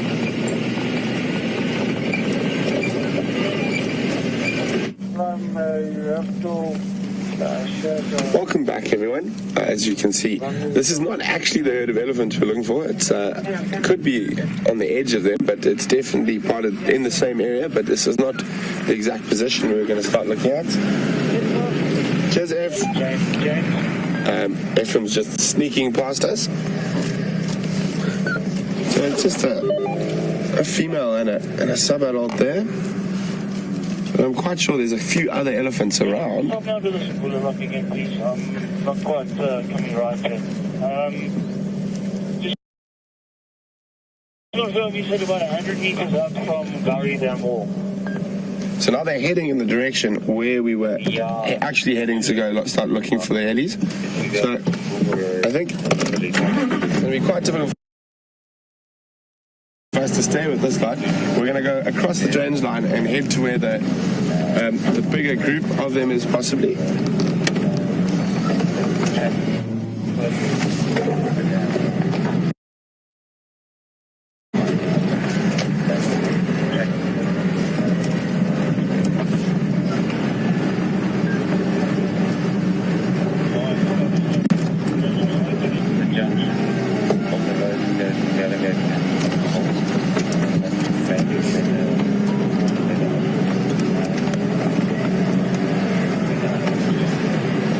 No, false alarm.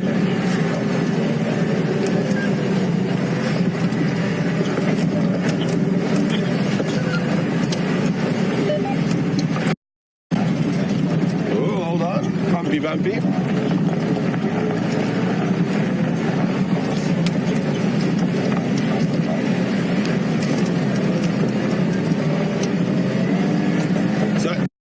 Those other two elephants are moving through here, and the rest of the herd is supposed to be in this general area here. So hopefully we bump into them soon. They might be heading down towards the dam, which could be quite nice. That's why I'm quite keen to get to where they are.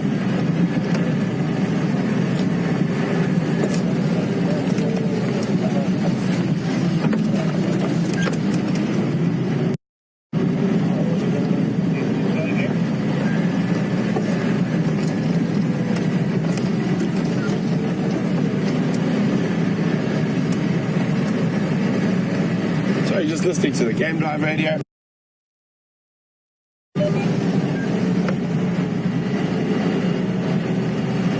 So we did have a request from Chris for oh, there we go, for a tracking quiz.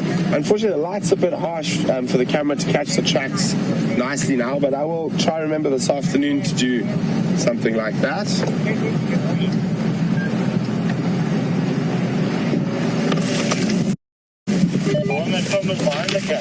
I think they might start moving towards the dam, so I think it's definitely worth staying with them. There's a little one in the road as well.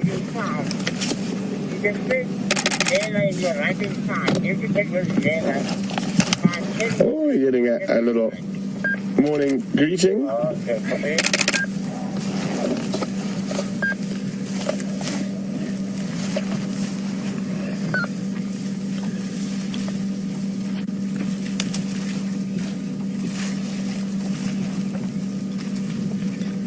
They are very sweet little ellies. So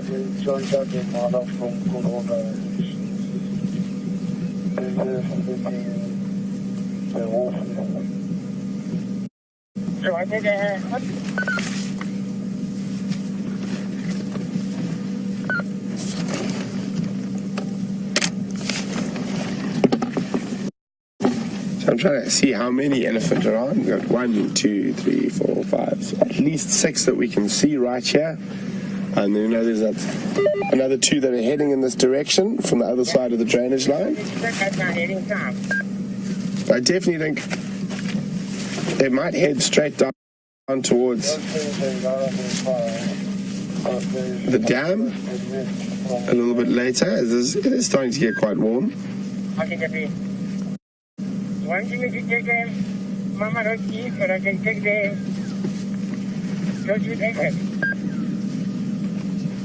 Let's move forward a little bit. Isn't that sweet? It's an older cousin or sister with the little one.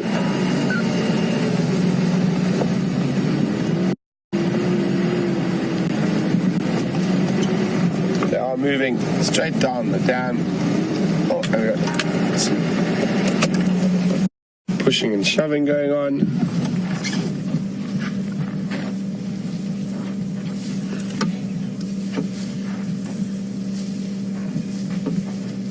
Quite a playful bunch this morning, all the sub-adults.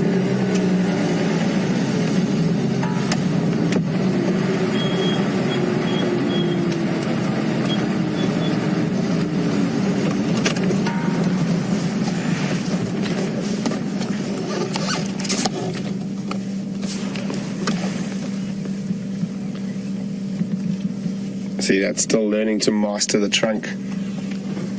Hasn't quite come to terms with that appendage yet.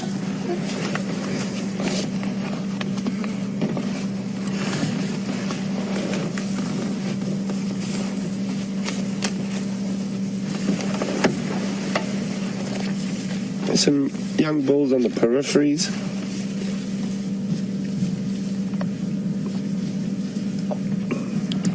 They do seem to be moving nice and steadily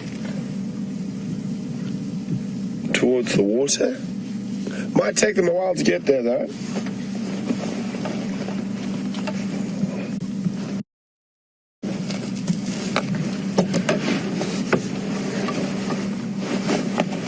Oh, it's definitely warmed up a lot now.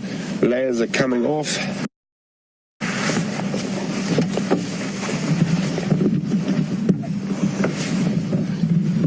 It's going to be another nice warm day.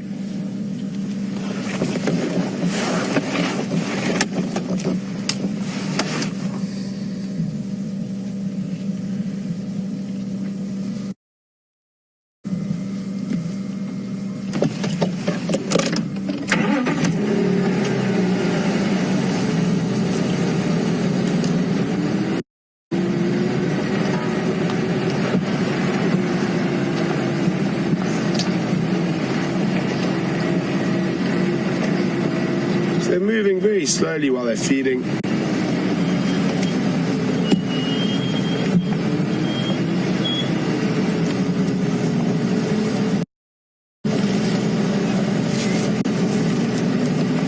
Although, through there it looks like the matriarch is on a bit more of a mission. Hello.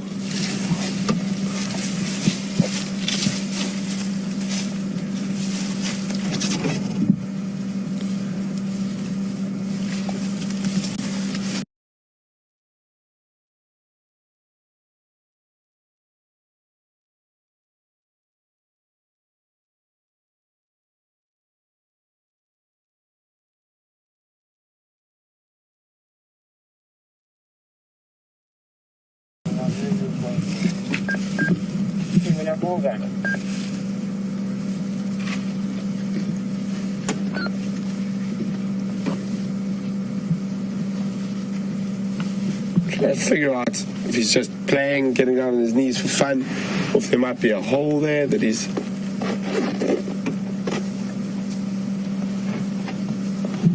No, it looks like just playing for fun.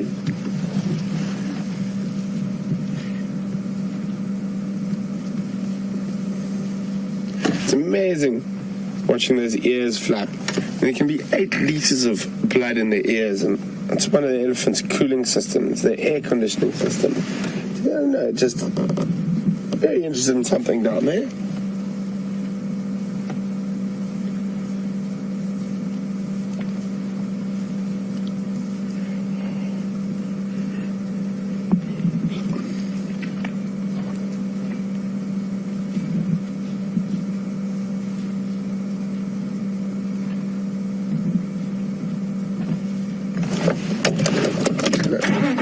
Reposition complete.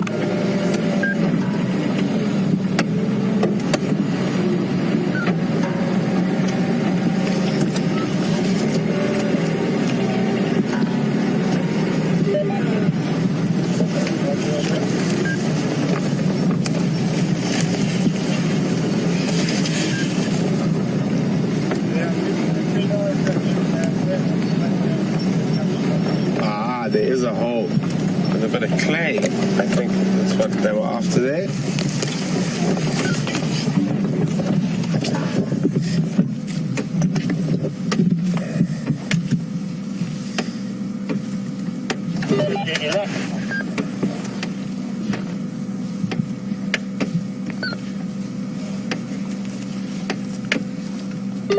No luck so far.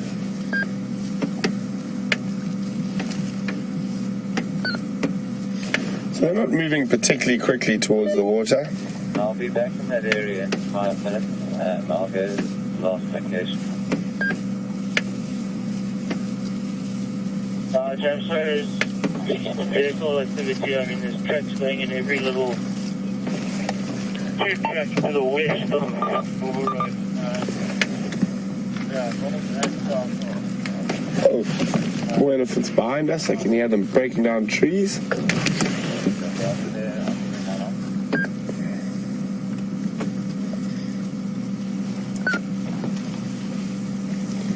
I think these guys might eventually make their way towards that waterhole in front of Gallagher Camp.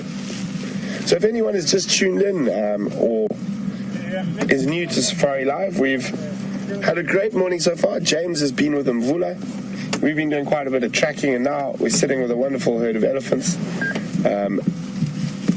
And it's been a spectacular morning, one of those beautiful low-fault winter's mornings. Starting off quite cool, but now really nice and warm. Oh. What are you guys, what are they up to? Looks like a young boy about to cause some trouble, shaking his head around.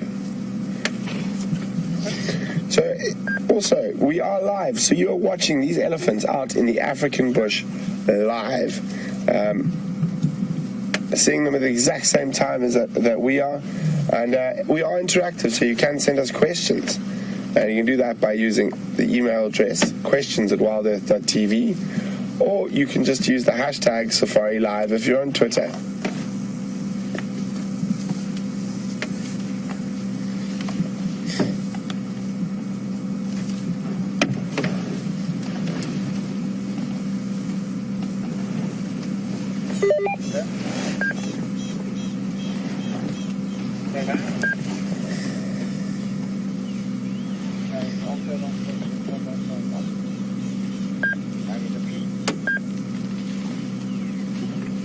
Sometimes it's wonderful to just sit quietly, peacefully, and observe.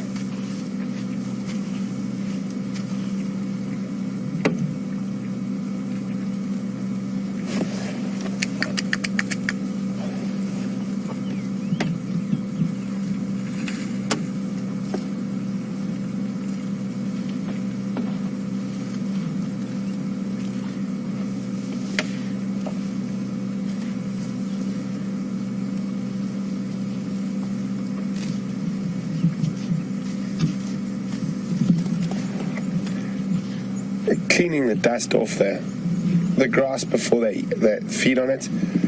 So at this time of the year, the elephants' diet's changing. They're going to change from being a predominantly grazer during the wet season to a predominant browser during the dry season. So during the summer months, about 80% of their diet is made up of grass. And during the winter months, about 80% of their diet is made up of plant matter, so trees and bushes and shrubs.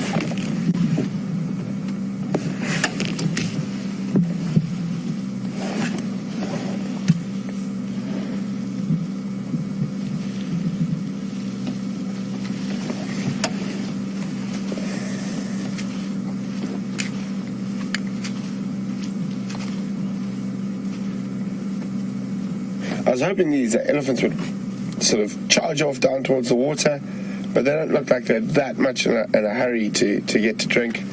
But I'm quite sure they're either going to make their way down to Vuyatela or Gowrie Dam, or to that small little waterhole in front of Gallagher.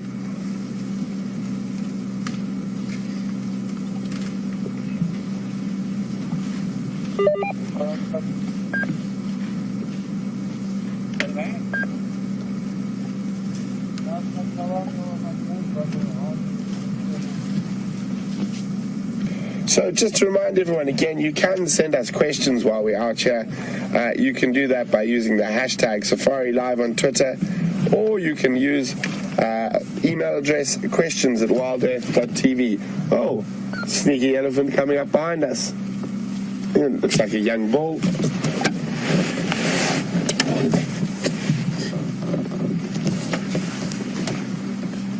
And we've got a termite mound climbing elephant in frame at the moment. So it looks like another young bull. And he's busy eating a raisin bush.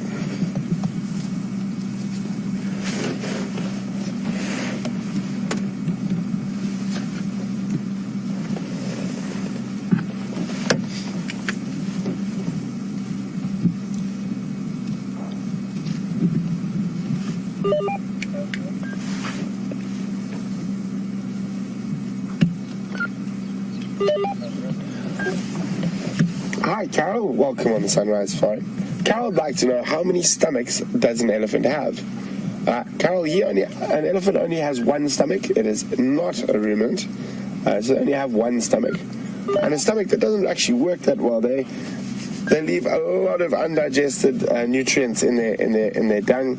They probably only get about 40% of the potential nutrients from their food, and that's why they have to feed constantly through the day and have to eat so much. A big elephant bull can eat up to about 200 kilograms of vegetable matter in a day. I think it's over 400 pounds of vegetable matter. A big bull elephant. Let's just move a little bit again.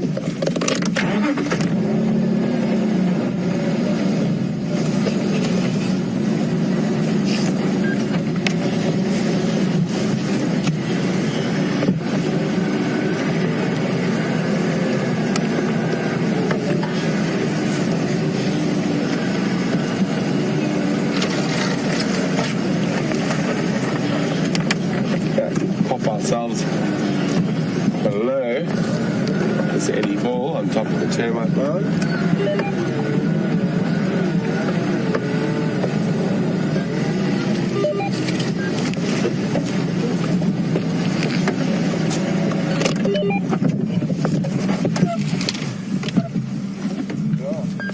He looks like he's eating off a grivier or a raisin bush.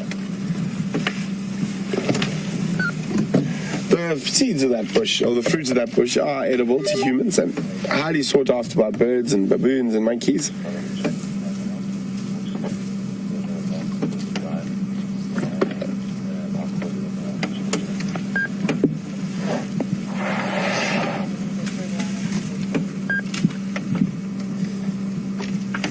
Look how long his eyelashes are. Obviously, eyelashes there to protect the eye from foreign objects.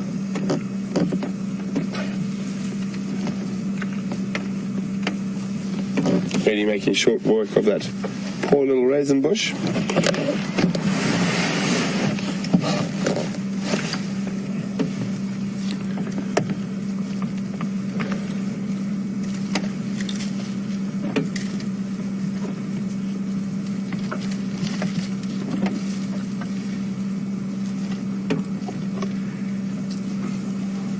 So yesterday we discussed quite a bit about, or was it yesterday or the day before? We discussed quite a bit about elephant dentition and teeth, and how long is it going to take. So I'm just going to say, who can remember how many sets of teeth an elephant has in its lifetime? Who can remember how many sets of teeth an elephant has in its lifetime? You can send your answers to questions@wildearth.tv, or you can just use the hashtag SafariLIVE if you're on Twitter.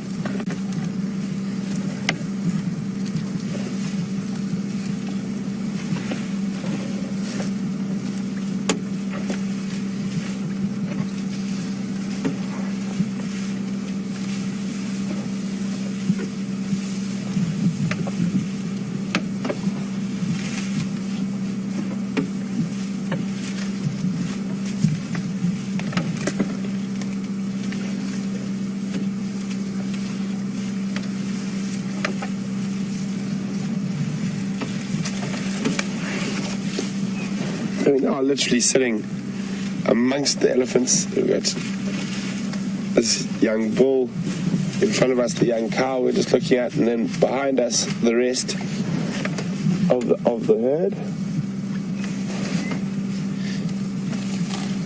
What a lovely spot to be on this Tuesday morning for us on the Sunrise Safari. Blue sky, not a cloud in the skies behind the elephant, sitting on top of a termite mound, munching away on a raisin bush.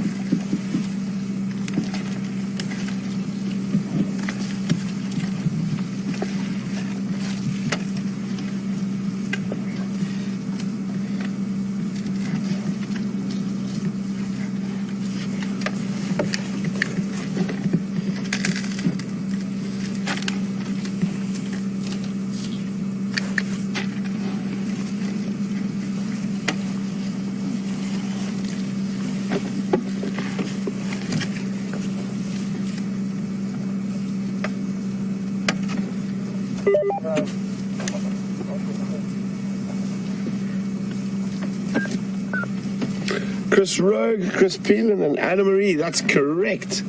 An elephant will have 6 sets of teeth throughout its lifetime. It gets their last set of teeth at about 47 years old, and then that will be the last set. And that once that set of teeth has been worn down, unfortunately, quite often it's a very slow and painful death for elephants. They either die of starvation, or actually quite often I've seen them die of drowning because of starvation, being really, really hungry and managing to get to water and then just collapsing from lack of energy. But as I was saying, it is part of nature, and an animal like an elephant, the amount of energy it will return back to the environment once it's dead, in terms of food for so many different animals.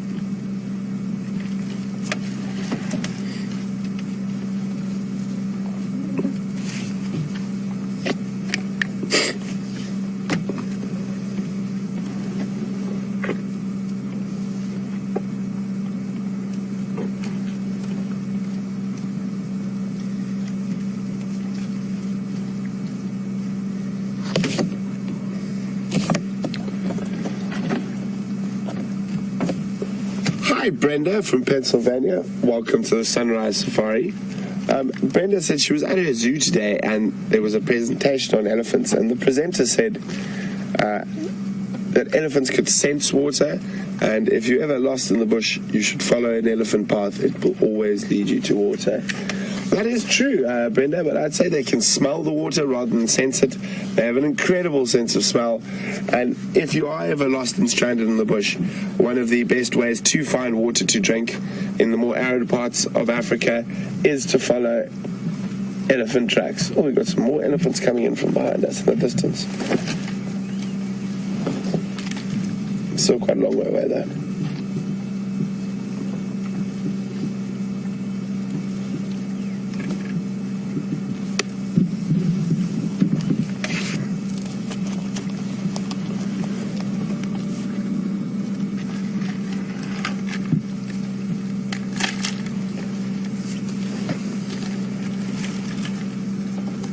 Coming up ahead of us there, Andrea. See if he comes down. I think it looked like a bull.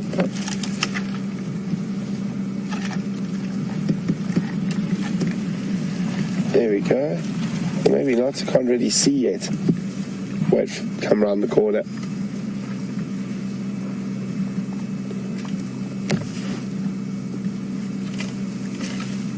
No, and stop. Start feeding. I think it's a female and another youngster coming through. Oh, I can hear quite a few more coming through. There you go, there's a little one.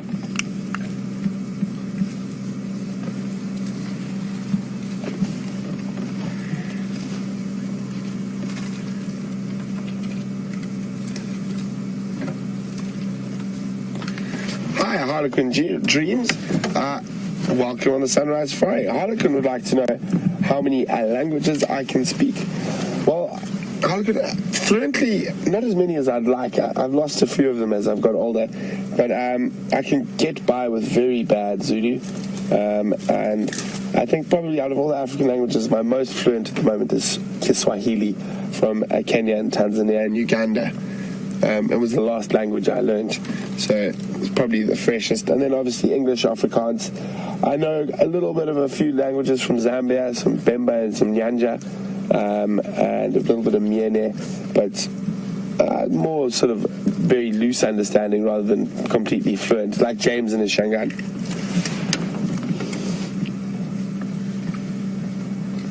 I just keep hearing the bush crack and open around me, so more elephants coming.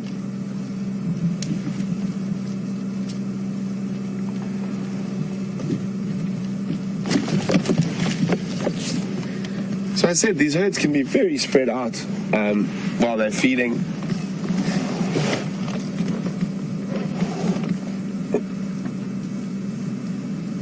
And I was really hoping they'd sort of power on towards the water, but it looks like they're going to take their time and only go drink when they want to.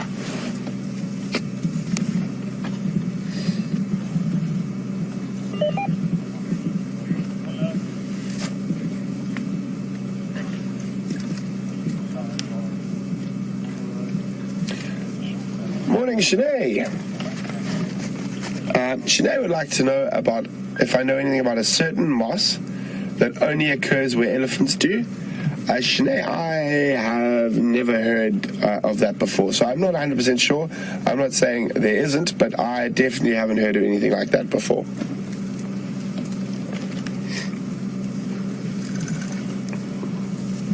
Just more elephants just keep arriving around us. Isn't it wonderful?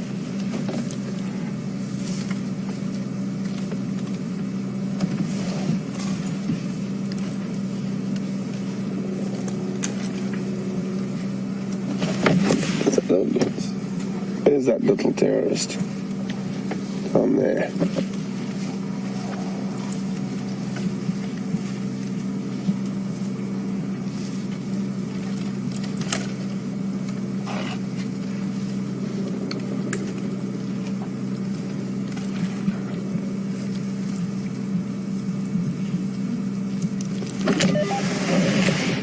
So guys, we're gonna probably stay around with these elephants for a bit longer, but in the meantime we're going to head across to James. I think he has gone back to Mvula, so enjoy, and hopefully Mvula's up to lots, and we will see you again a little later.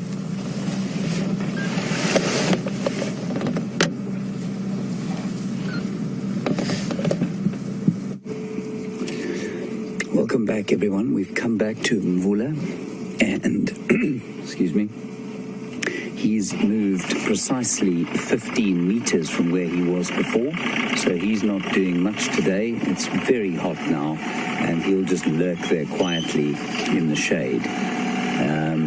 Nothing really much else to tell you about him. Safe to say that you can see his belly is heaving slightly, and that's probably got a lot to do with what he's eaten, and also the fact that it's now hot, and so he's panting a bit.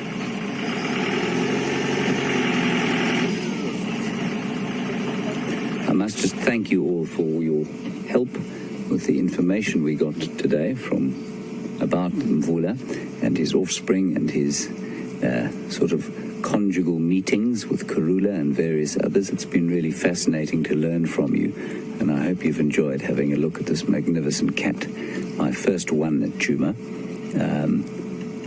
We've spent a good few days trying to find one, and finally we succeeded.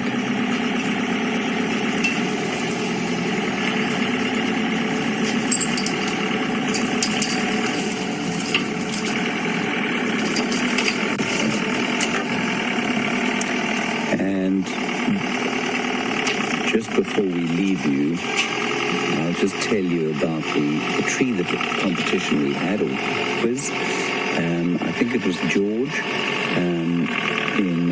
I missed exactly where you come from, but we had two answers from Illinois. I missed and Sam in Ohio. Thanks for the answers on the tree. You said milk bush, It was in fact a loaf of milk berry, which I think is probably what you were after. And the Latin name for that is Manilcara machisa. It's a beautiful name for a beautiful tree.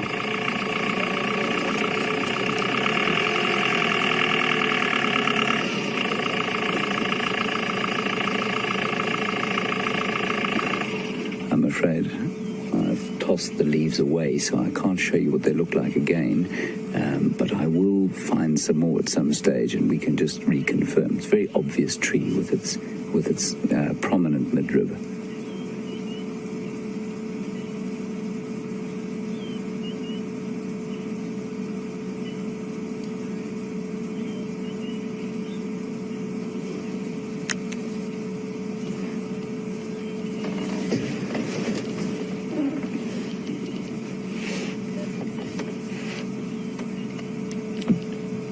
We're going to go and we're going to leave this gorgeous cat to sleep quietly in the shade, and we'll head out and on our way back to camp and see what else we can see. Maybe one or two things coming down to the water to drink, but we think this leopard will probably be here for much of the rest of the day. Thanks very much for being with us, and let's just enjoy the next 10 or so minutes. We may go back to Brent if he manages to re-find the elephants he's been with. Otherwise, you'll be with me, and we'll go and see what's at the water and just appreciate the incredible sighting of this cat we've had today. Thanks for being with us. And thanks very much for contributing to the little tree quiz we had.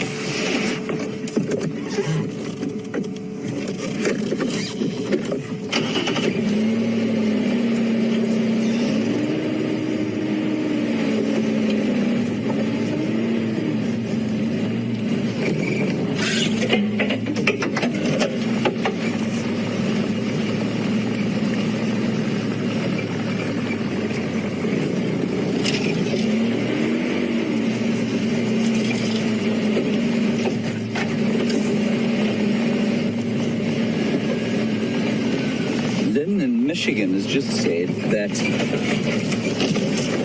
all the leopards here have their own Facebook profiles. I didn't realize that. They're very digitally active leopards, these, I suppose. Thanks very much for that, Lynn.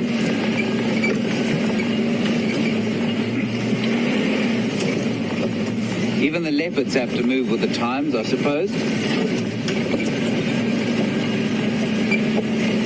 I suppose the next thing will be to have them tweeting. Although a sight of Mvula lying under a guarri bush with an iPhone 6 in his hand would probably be a little disconcerting.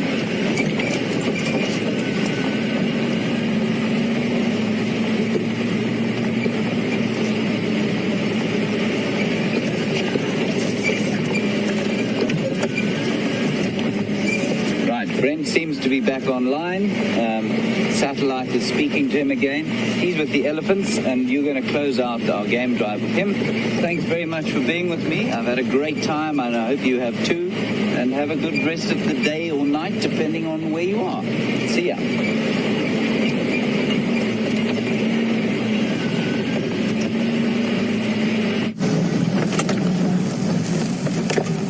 Welcome back, everyone. We're still with these elephants. We're just moving around to get into a better position. So this young bull's literally demolished the whole one side of that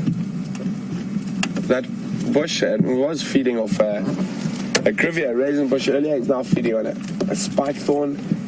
He's demolished the one side. Now he's moved around to the shady side to demolish the rest of it.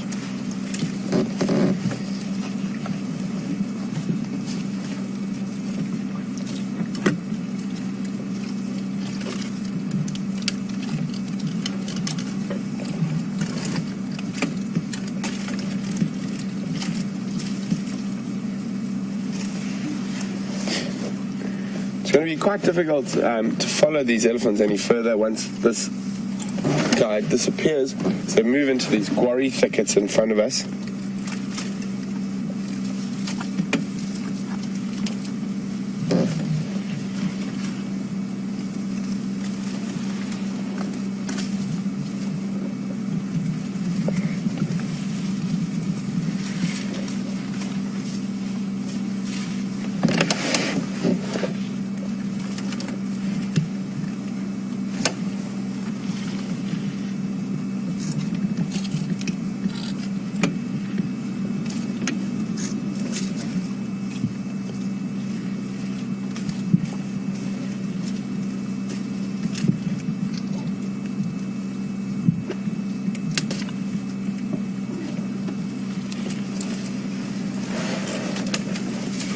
there's not too much time left this morning, so if anyone would like to send through a last couple of questions, we'll definitely try to answer them. You can do that by emailing questions@wildearth.tv, or you can just use the hashtag SafariLIVE if you're on Twitter.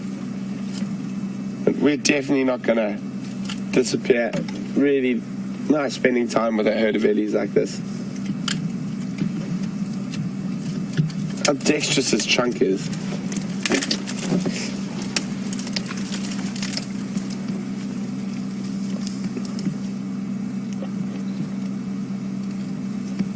So we've had a really fantastic morning.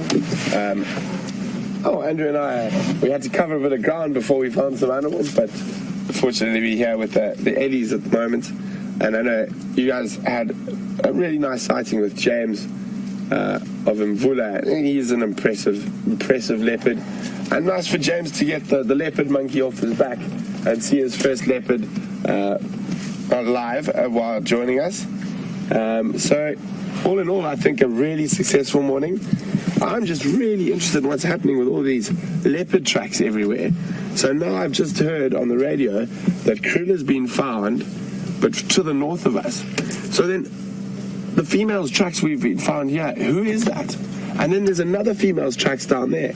So interesting times ahead. It's going to be it'd be very, very nice to know exactly who these footprints belong to. Because if Karula has been found, they're definitely not hers. Oh, where are you off to now?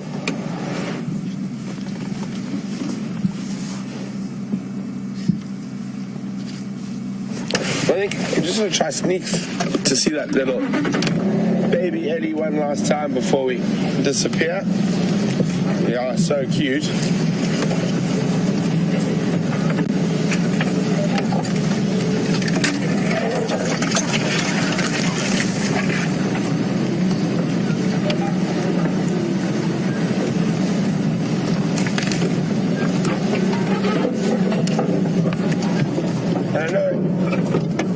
Fitting that we spend a little bit of time with elephants this morning, and as I know, yesterday was a very sad day for a lot of our viewers, as the barefoot professor has decided to move on.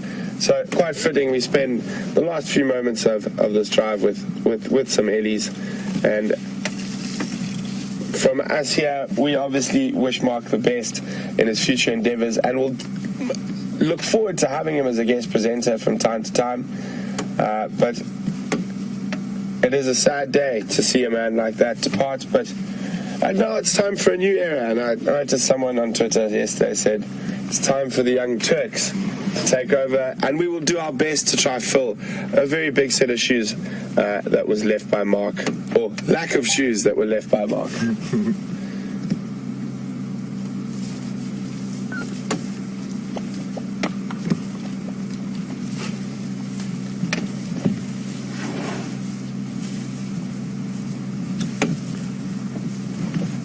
So, from the rest of us here at Safari Live, we're going to wish you a wonderful rest of your day, and thank you very much for joining us. We really do appreciate it, and all the questions you guys sent in, and we look forward to having you on the Sunset Safari, and we can see what else we can find. So wherever you are, I hope you have a wonderful day or evening. I can hear an elephant coming up behind me.